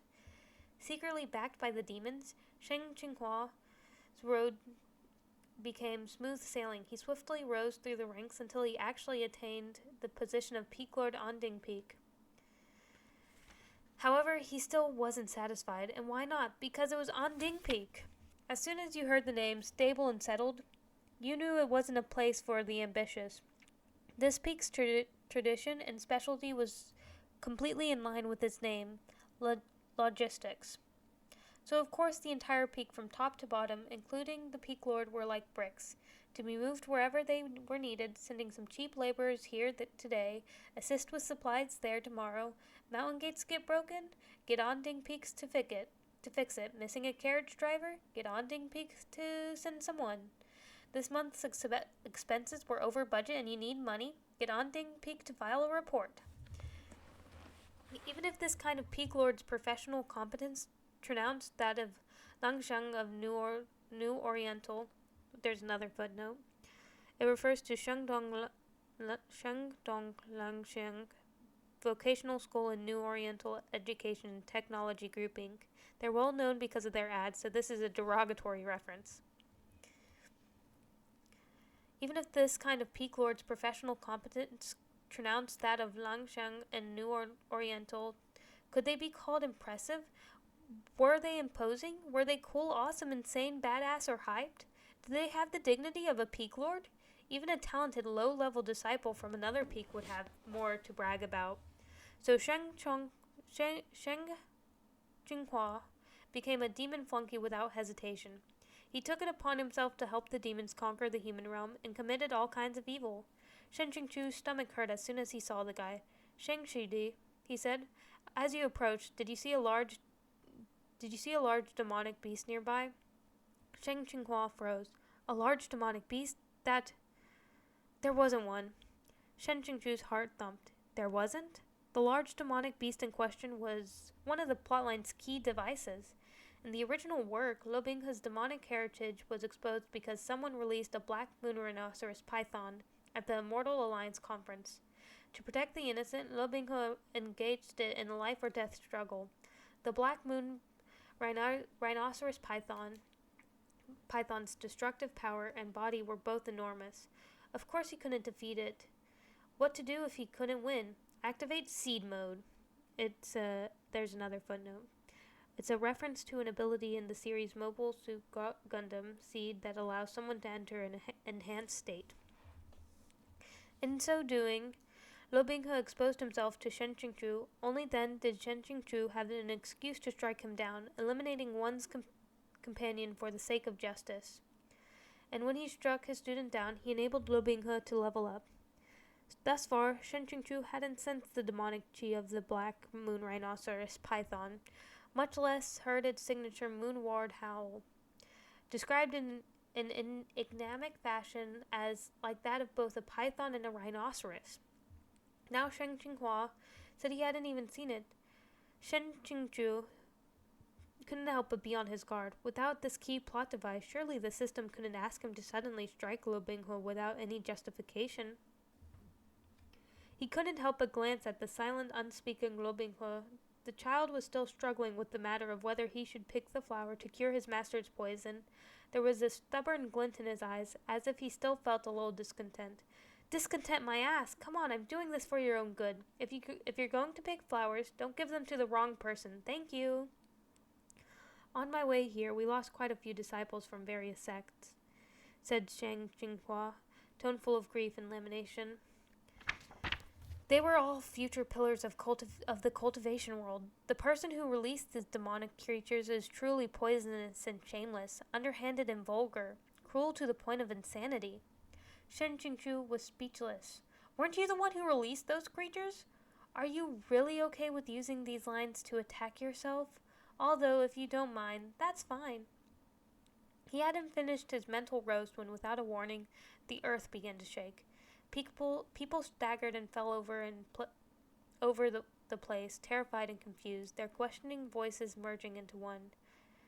Shen Qingchu's pupils contracted. There was no mistaking the sensations of a magnitude 7.5 earthquake. The endless abyss had finally been opened.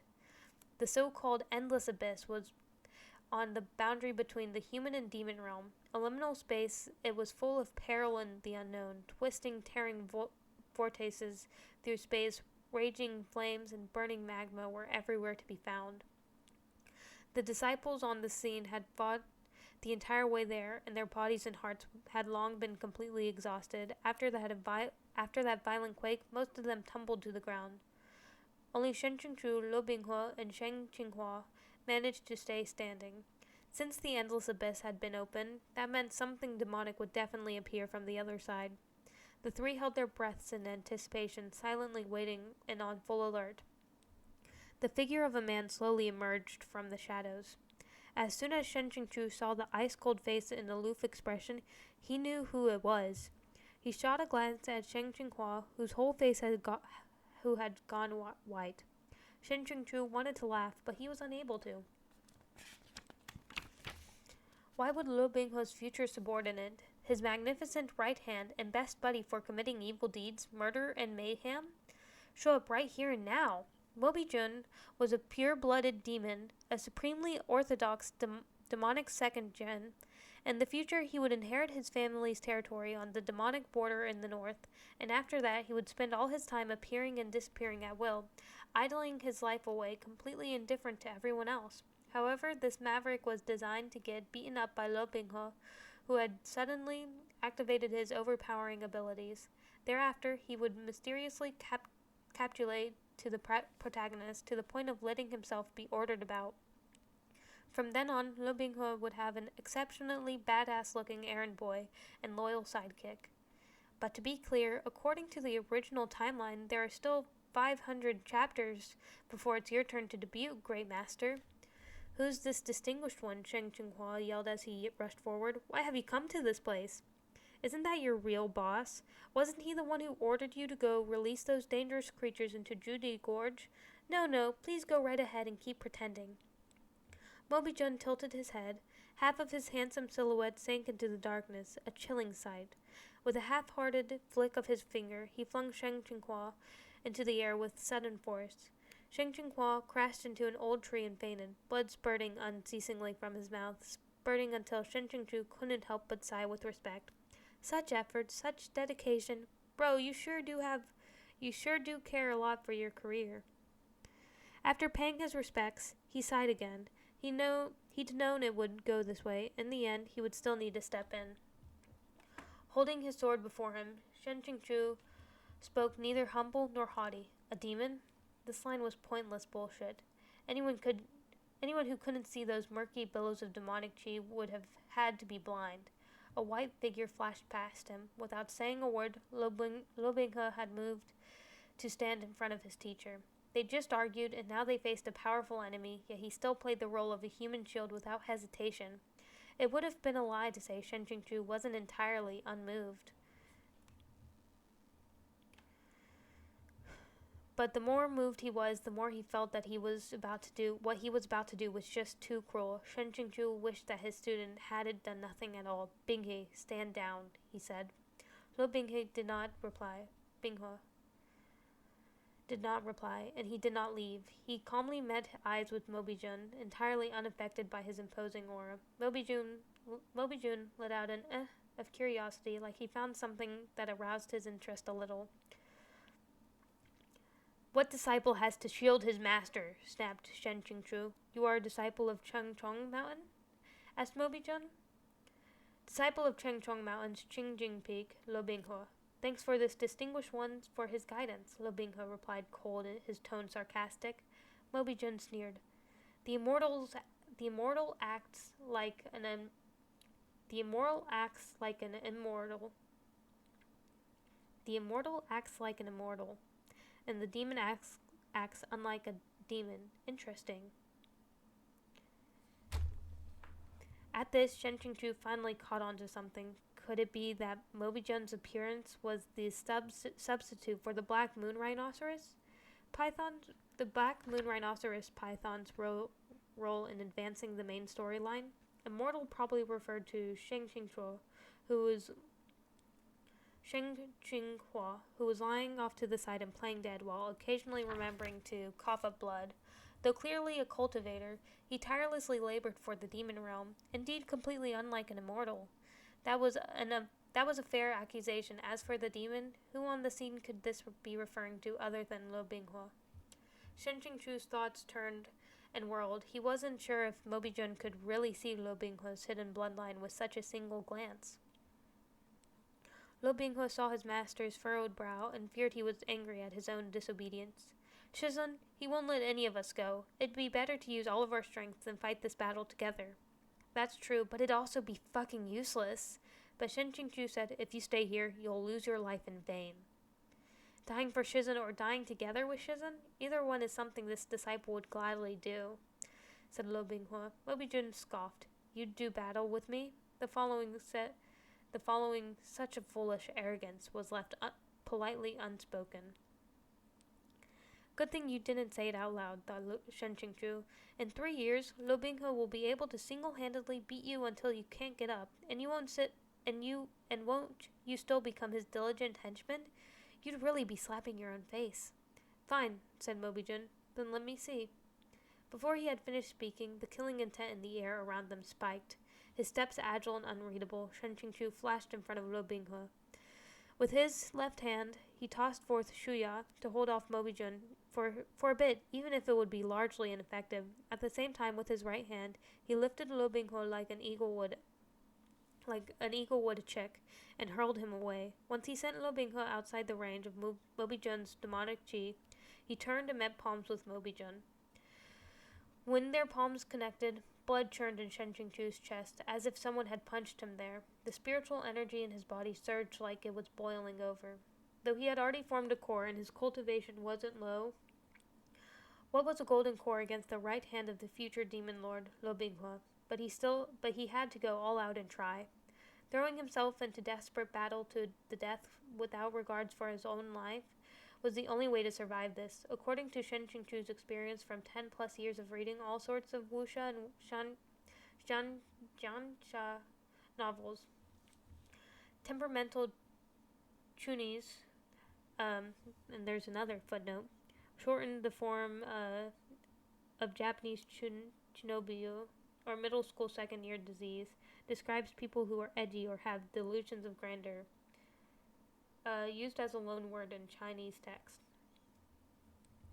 Temperamental chunis had a modicum of respect for hard-headed types who had fought boldly battles to the end and refused to admit defeat, but they definitely didn't show any mercy to cowards and weaklings. Having been caught off guard and hurled away by Shen Qingchu, Lo Binghua doubled back and unsheathed Zheng Yang. Mobijun spared one hand to flick away the white sword glare he threw. Zheng Yang couldn't withstand the massive influx of demonic energy, and in an explosion of white light, it shattered into pieces on the spot. Mobijun held off both of Shen Qingchu's hands with just one of his own, his power overwhelmingly superior. Bored, he blasted Shen Qingchu away.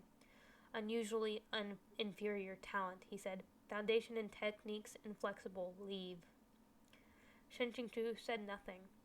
He wasn't some unmatched genius in the human realm, but his talent was still at least 1 in 1,000, and Chengchong Mountain's foundation and techniques weren't inflexible. They were orthodox. Mobijun had still described them as he would a pile of garbage. If the original Shen Qingchu had heard this, he would have coughed up 3 liters of blood and run away crying to make a voodoo doll. Lo Binghua didn't care that his sword was broken. When he saw Shen Qingchu injured by this palm strike, blood dripping from between gritted teeth, Lo Binghua's gaze frosted over, his aura changing in an instant. Sensing this shocking change, a cold flash of interest shot through Mobijun's pale blue eyes. He abruptly summoned a pure black sword of ice out of thin air. That one blade became two, two became four, four became eight, instantly dividing into an array of hundreds of ice swords, which shot at the surrounded Shen Qingchu from all directions. No normal defense technique could possibly block these swords.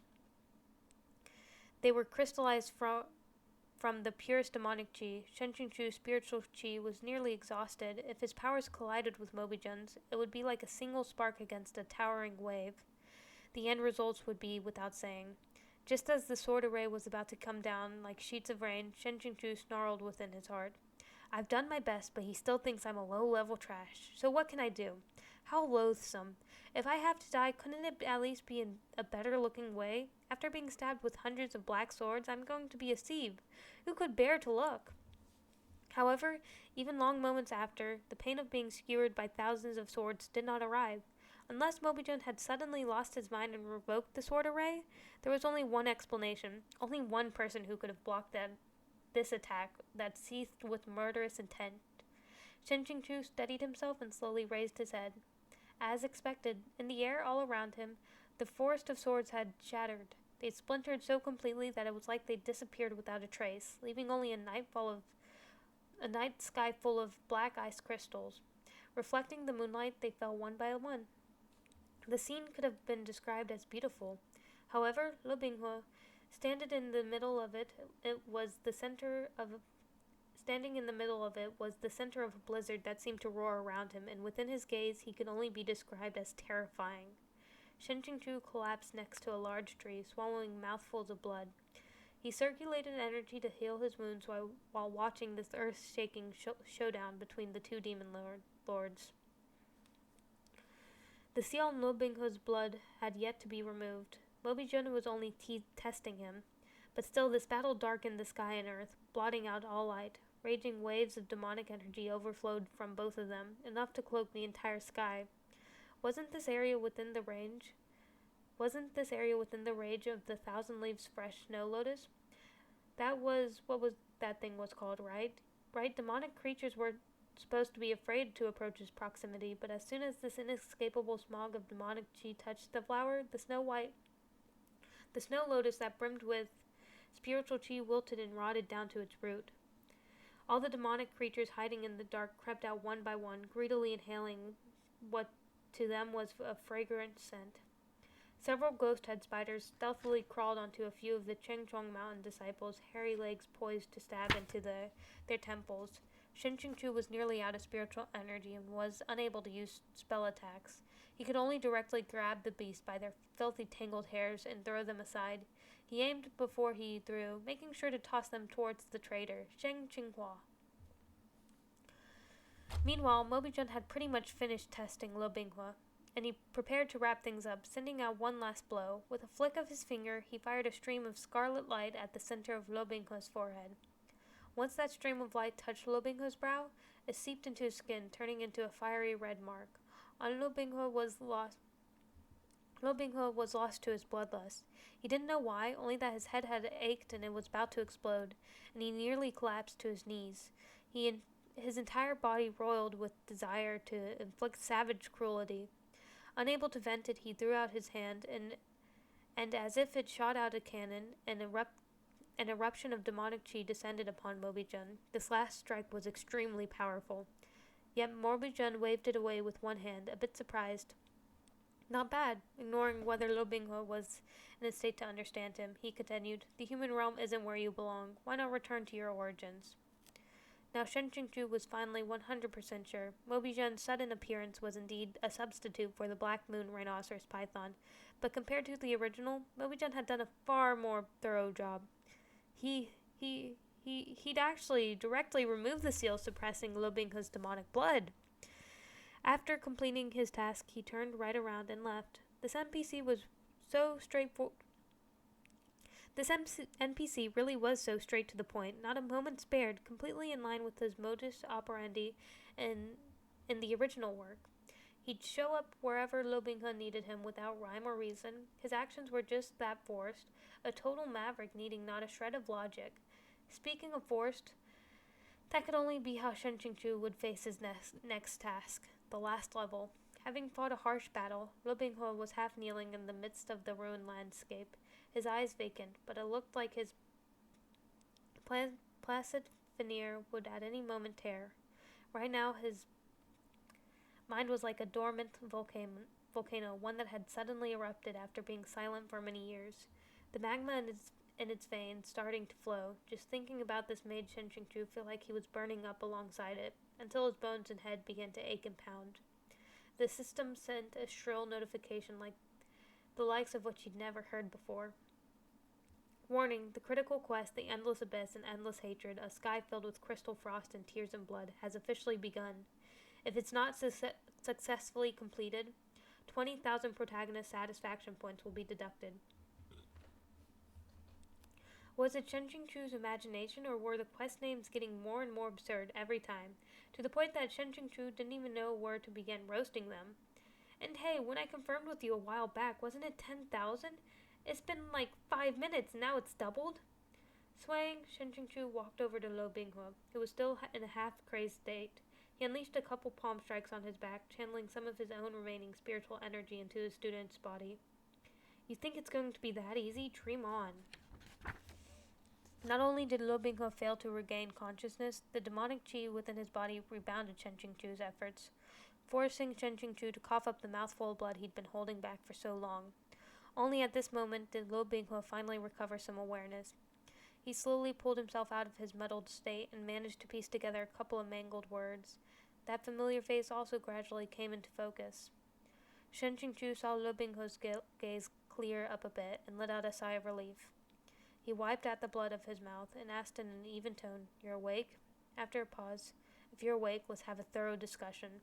Lo Binghe, tell me honestly, exactly how long have you been practicing demonic cultivation?" As soon as he said this, it was as if Lo Binghe had been plunged into the stifling upper heavens into a bone-chilling pool. It would have been impossible for him not to return to complete consciousness. He stared at Shen Qingchu's wintry face, and his heart sank straight down. In the past, Shen Qingchu had always called him Binghe. He had never been addressed by his full name. "Shizun," he said quietly, "this disciple can explain." Though Lo Binghe was still a youth, he had always remained calm and unperturbed, often acting mature beyond his years. Now actual panic surfaced on his face, like he was frantic to explain, but he didn't know where to start. Seeing the oh-so-mighty male lead reduced to this state, Shen Qingchu couldn't stand to watch anymore. He burst out and cut him off. "Silence!" His voice had only just left his mouth, and he already felt like he hadn't properly controlled himself, that his tone had been overly harsh. He seemed to have scared Lo Binghe. The boy stared at him blankly with pitch-black eyes, like a child who'd been slapped. Muddled and confused, he obediently went silent. "When did you start?" Shen Qingchu stiffly recited the line, unable to harden his heart enough to look at his student in the eyes. 2 years ago. Shen Qingchu went silent and didn't speak. To answer his question so quickly and so honestly to boot, it seemed Lo Binghe really was scared witless. Unbeknownst to him, Lo Binghe automatically took this silence to mean, "Is that so? You wicked disciple, you managed to hide this from me for so long?" 2 years, Shen Qingchu said quietly. "No wonder you were able to progress by leaps and bounds, and to such an extent. You truly live up to your reputation, Lo Binghe. You are gifted with spectacular talent." In truth, these words he spoke were purely an expression of the regrets within his heart. As the male lead, Lo Binghe was indeed blessed with spectacular talent. If Shen Qingchu had to describe what he was feeling with absolute honesty, it was admiration with the tiniest bit of envy. But to Lo Binghe's ears, his meaning was completely different. He instantly fell to his knees before Shen Qingchu. Shen Qingchu's soul almost left his body. If a man kneeling was worth his weight in gold, the male lead kneeling was worth your life. Letting him kneel at this critical juncture, when Lo Binghe remembered it in the future, wouldn't his hatred be compounded? "Get up!" Shen Qingchu waved his sleeve at once. Hit by the gust from the wave, Shen Qingchu couldn't help but... That is so wrong. That is such a wrong name. Hit by the gust from this wave, Lo Binghe couldn't help but stand up again, and back up a few steps, even more stunned out of his senses. Had he done something wrong, something so wrong that it couldn't be absolved, that he didn't even have the right to kneel and plead Shizun for forgiveness? But Shizun, you said before that just as people could be good or bad, demons could be good or evil, he mumbled. That in this world there is no one intolerable to the heavens. I said that? It had been many years, Shen Qingchu thought intently for a while. It seemed like he really had said that. But that had been then, when he had been considering a far-off future. This was now, in the midst of a crisis with a blade suspended above his throat. This was a last resort, but would it be too shameless to slap his own face by doubling down? You are no simple demon, Shen Qingchu said. That mark on your forehead is the mark of sin, the mark of the demons who fell from the heavens. These demons have murdered countless humans, and moreover their temperaments are impossible to contain. From ancient times they've been the cause of calamity upon calamity. Under no circumstances can they be spoken of in the same breath as other demons. I cannot wait and hope my earlier words were true, while you develop a taste for slaughter and lose all control. As these words touched his ears, Lo Binghe's hopes shattered, and the rims of his eyes reddened. His voice quivered. But you said... I've said a lot of things, okay? I even once made several hundred posts in the bright red font about wanting to castrate Shen Qingchu. That it wasn't the least bit funny. Shen Qingchu, who had always been so good at mental gymnastics, reached a new high in his number of mental roasts, madly smashing through his old records. Yet he still couldn't put himself at ease, and instead he only grew more tired and worn out. He relentlessly told himself, to the point of auto-brainwashing, the suffering and torment Lo Binghe endured now was all necessary in order for him to stand above the masses in the future. Without enduring the bone-chilling cold, how could fragrant plums blossoms hope to bloom? Without 3 years training in the realm below, how could a demon king's overworlds loom? Shinmo in hand, he would possess everything beneath the heavens. With a harem innumerable, he need not to be an incel. But it was useless. It was completely useless. Nothing could lift his spirits. Shen Qingchu raised his head and formed a sword seal to summon Shuya, and he held it within his hand. The hand wielding the sword shook slightly, thin veins surfacing through his skin. Shizun, do you really want to kill me? Lo Binghe couldn't believe it. I don't want to kill you. Unable to look at his expression, Shen Qingchu's gaze went right through him.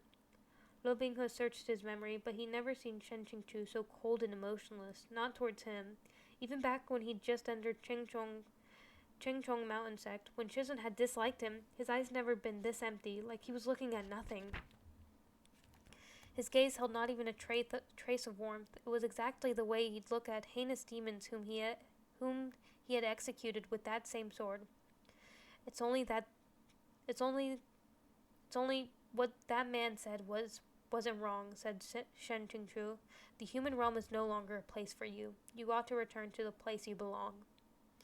He stepped forward, and Lo Binghe stepped back. Shen Qingchu pressed him backwards until they were right at the edge of the endless abyss. If one looked into the ravine, they could see the shimmering demonic chi rolling unceasingly within it, and they would hear the anguished wailings of tens of thousands of spirits, hundreds and thousands of deformed arms reaching up from the cracks towards the human realm, hungering for fresh blood and flesh. The deeper regions faded into black fog and eerie scarlet light. Will you go down yourself, or must I force you? Shen Qingchu asked, Shuya pointing towards the abyss. He selfishly hoped that Lo Binghe would go of his own volition. In this kind of scenario, characters who chose to jump from the cliffs were always caught on something. Then Shen Qingchu could go on believing his own lies that the scene would have a happy end. Better than this moment being carved into Shen Qingchu's memories from here on out, forcing him to remember the night and day that he shoved Lo Binghe down with his own 2 hands. But Lo Binghe refused to give up hope. He refused to believe that the teacher who had been so kind to him would actually hurt him. He refused to believe that all those years of companionship every day, morning to night, would lead to this conclusion. Even as Shuya stabbed into his chest, he clung to the last strand of hope. Shen Qingchu hadn't meant to stab him. He really hadn't. He was only steeling himself, waving the sword around in order to scare Lu Binghe. If Lu Binghe had stepped back once more to avoid his swing, he'd have naturally fell in. Shen Qingchu had never predicted that Lu Binghe would simply silently stand there, taking the blade head on. It was all over. In the original work, Lu Binghe was only kicked into the abyss. Now there was an extra stab to add to his grudge. Lu Binghe lifted his hand to grip the blade, but he didn't use any of his strength and only lightly held it. If Shen Qingchu decided to exert force, Shuya would continue to stab into him until it pierced straight through his chest. Lu Binghe's throat lightly bobbed. He said not a single word. The blade's point clearly hadn't pierced his heart, yet Shen Qingchu felt like he could feel the heart's pain thumps traveling up the blade into his hand, spreading through his entire arm until they arrived directly at his own heart. Shen Qingchu suddenly withdrew his sword. With that action, Lu Binghe's body swayed a little, but he quickly steadied himself, realizing that Shen Qingchu hadn't dealt him a killing blow. His eyes, which had dimmed faintly, shone once more, like sparks struggling within burnt ashes.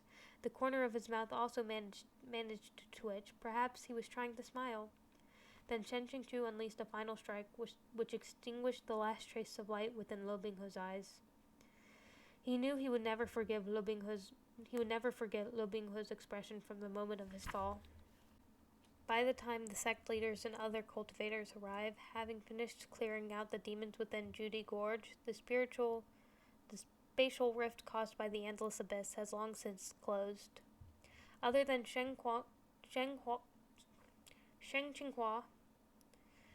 who was playing dead, Shen Qingchu had stabilized the injuries of everyone who had passed out, but he hadn't really paid attention to his own. His robe splattered with blood, his face expressionless and stark white. He looked quite wretched.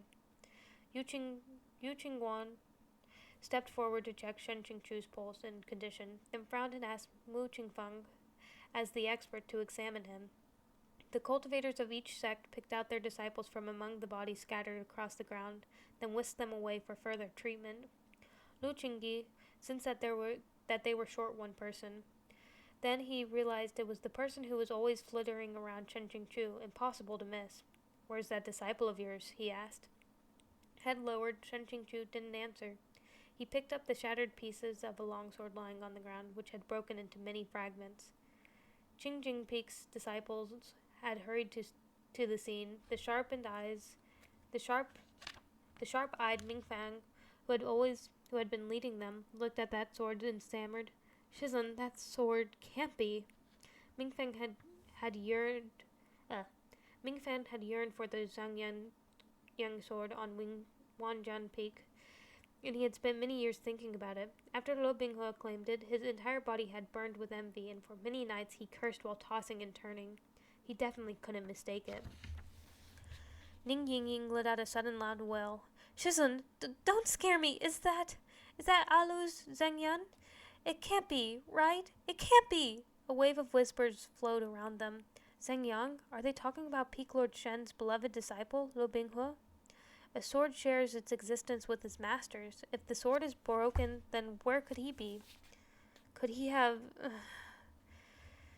Someone sighed. If this really is what happened, that's truly a great pity. In the midst of all of this, Lu Binghe had become the Immortal Alliance Conference's top ranker. Heaven envies talent. Heaven envies talent. Heaven envies talent. There were those who sighed in pity, and those who were stunned, those who were sorrowful, and those who rejoiced in the misfortune of others. Ning Yingying burst into wailing tears on the spot. Though Mingfeng hated Lu Binghe and was always cursing at him to die, he never really wanted him dead. Moreover, when he thought about how much Shizun had adored him, and how this shitty brat had died without even leaving a corpse, Shizun had to be terribly sad, and Mingfeng couldn't be happy about that either. Gloom and anxiety fell over the entirety of Qingjing Peak's delegation. Shanchu Peak's group of women, with Qi Qingji as their head, were also deeply moved. Lu Qingyi wasn't good with words. He patted Shen Qingchu's shoulder. "Your disciple is gone, but you can still accept more." Though he knew Lu Qingyi was trying to comfort him, Shen Qingchu still wanted to feebly roll his eyes at him. People who hadn't kicked their favorite disciples People who hadn't kicked their favorite disciple, who was also the male lead, into the endless abyss were all just commentating from the sidelines. Whatever, what's done is done. Jing's Peak's disciple, Lu Binghe, Shen Qingchu said slowly, fell to the demons and perished. That year's Immortal Alliance conference was a great disaster that nearly any since its inception. Over 1,000 new talents from every sect had participated in the conference. Of the 4 great sects, the member of Zhao Hua Monastery, who focused on supporting the barrier spell, had luckily been spared, while Huanhua Palace had suffered the greatest loss, to the tune of nearly 100% to nearly 100 participants. Qingchong Mountain had taken the least damage, with only 30 or so injured. The newcomers with low skill and meager cultivation largely hailed from the other assorted sects and clans. This was the group that had been hit the hardest and taken the most casualties. Getting your name on the gold-inscribed tablet should have been a joyous occasion, but this year many of the people listed on that tablet had perished in Judy Gorge. Most heartbreaking of all was the first-ranked name. High at the top of the list, a member of Chengchong Mountain's Qingjing Peak, and Shen Qingchu's beloved disciple, Lu Binghe, deceased, his sword broken. This was to say nothing of the casualties among the cultivators who had joined the fray to give aid during the incident. In this battle, each sect had suffered major losses. A red ranking chart was delivered to Qingjing Peak. Lu Binghe was written high at the top in first place, glittering in gold. Mingfen walked in to report, Shizun, 10,000 spirit stones were delivered. What should be done with them? 10,000 spirit stones? Shen Qingchu stared at him blankly. Why would they have sent so many spirit stones up the mountain? Shizun, have you forgotten? Mingfen asked carefully. At the Immortal Alliance conference, you bet 5,000. Now Shen Qingchu remembered. It was the bet that he'd placed on Lu Binghe. Yu Qingyun had said that any losses would be his to pay, while Shen Qingchu would keep any winnings for himself. Sure enough, Lu Binghe had made a good showing, and in the final hour, he had shot past the first and second ranked Zhang Yixiao and Lu Mingyan to perch at the head of the rankings, thereby earning his master double his initial investment. At the time, Shen Qingchu had thought that the profit was profit, and that he might as well receive a consolation prize, but now he was at a bit of a loss. In the past, he had always given these things to Lu Binghe to handle, where the gift should be saved or where it should be used to trade for something else, and if so, how to do so. He never had to worry about such things himself. Now Mingfeng was asking him what to do. Shen Qingchu thought for a while, then said, "Put them away for now." Mingfen was silent. He actually wanted to ask for more instruction, like, where should I put it, but his master's face really didn't look too good. So he was afraid to press for answers. He thought, it should be fine if I put them where Lu Binghe used to put things, and immediately withdrew. For many days, Qingjing Peak's disciples walked on eggshells, doing their best to avoid the elephant in the room, afraid of touching their master's sore spot. They all thought that after a few days, things would eventually take a turn for the better.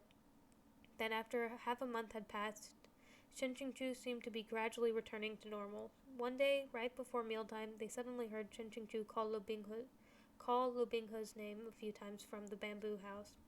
With a thud-thud-thud, thud-thud-thud, Ning Ying burst inside, giving Shen Qingchu a scare. "What are you doing?" he asked. "Charging in here so suddenly. It's unsightly for a lady to act so rough and undisciplined." Ning Ying's eyes were red, like that of a little bunny's. "Shizun, whatever you want to eat, I'll make it for you." Shen Qingchu coughed. "No need, go out to play." "Shizun," Ning Ying stamped her foot, "even if Aolu is gone, you still have the rest of your disciples. You're so out of your mind with grief. We disciples are worried to death." Shen Qingchu would never have expected someone to use the words "out of your mind" to describe him. Actually, now that he'd reached the core formation stage, it didn't matter whether he ate or not. He just had a sudden craving and wanted to eat some snacks. And he had for a moment forgotten that he had already thrown Lu Binghe into the endless abyss.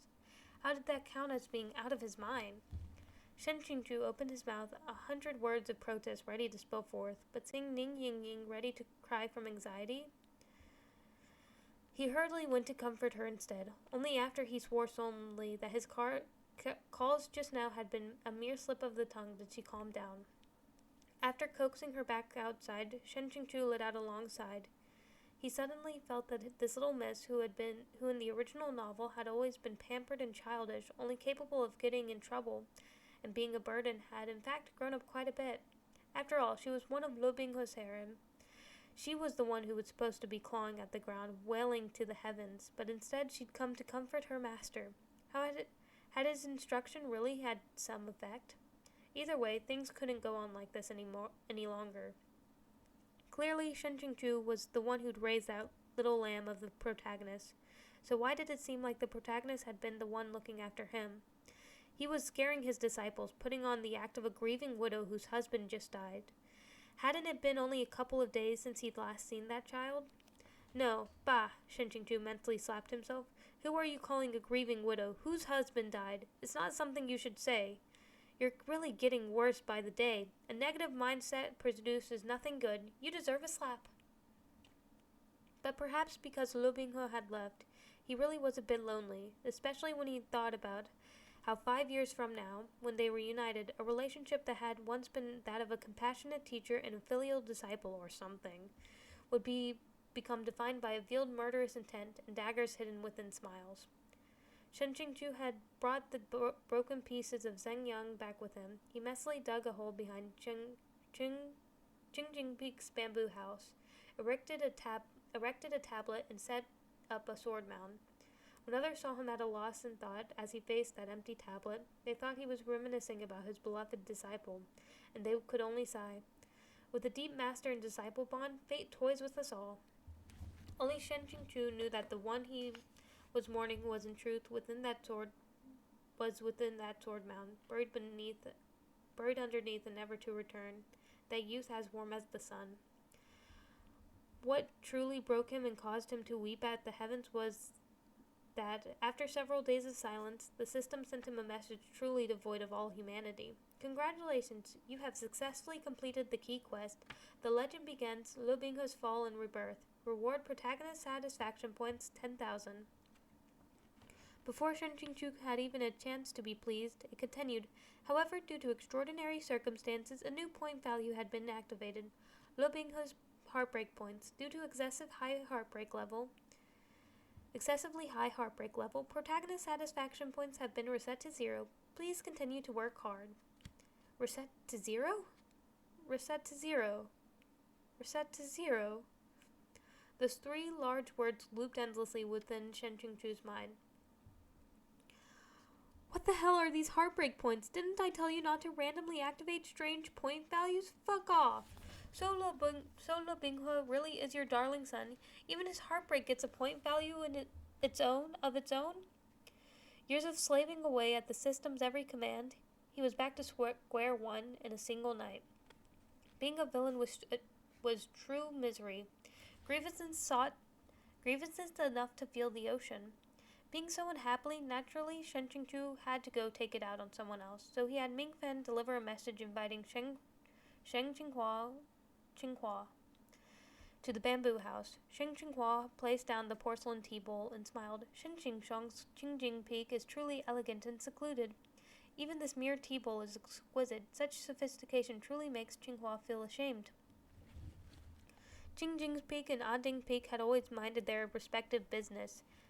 Shen Qingchu was reserved and aloof and rarely took the initiative to invite guests, but this time he had actually sent a disciple to Ading Peak with an invitation.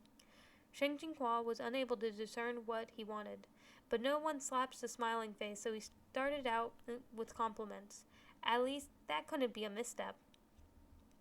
Shen Qingchu dismissed the disciples, closed the door, and sighed, Shidi, with these words of yours, everything I see begins to bring up old memories. Every plank, every dish in Jingjing bamboo house was personally arranged by that disciple of mine. Sheng Qinghua said nothing but sighed along with him. Lu Shishi was a heroic youth. Such a pity. Those demons brought such disaster upon us. They are truly hateful. The whole world mourns with us, Shen Qishong, my condolences. If Shang Shidi truly felt truly felt it was a pity, this tragedy would have not occurred, Shen Qingchu said faintly. At this, Shen Qinghua stiffened. After a moment, he seamlessly smoothed things over with a smile. What does Shen Shishong mean by that? Is he rebuking our Anding Peak for inadequate admission? If so, Shidi should truly apologize. Shen Qingchu refilled his cup. How was it inadequate? You clearly overexerted yourself. You even found demonic creatures like the ghost head spiders, Nuyan Chen, and bone eagles, none of which had ever entered the human realm of their own volition. How could Shishan rebuke you for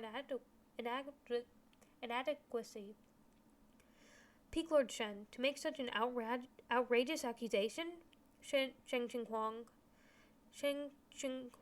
shot to his feet, his face rapidly changing colors. Shen Qingchu put a hand on Sheng Qinghua's shoulder. Why is Shang Shidi getting so excited? He asked solemnly. Let's sit down and talk. Let me say something. Do you dare respond? Why wouldn't I? I have a clear conscience. Why would I fear a false accusation?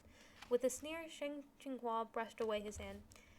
Airplane shooting towards the sky? asked Sheng Qingchu. In that instant, it was like a bolt of lightning from the heavens had struck Sheng Qinghua in the head, rendering him unable to speak.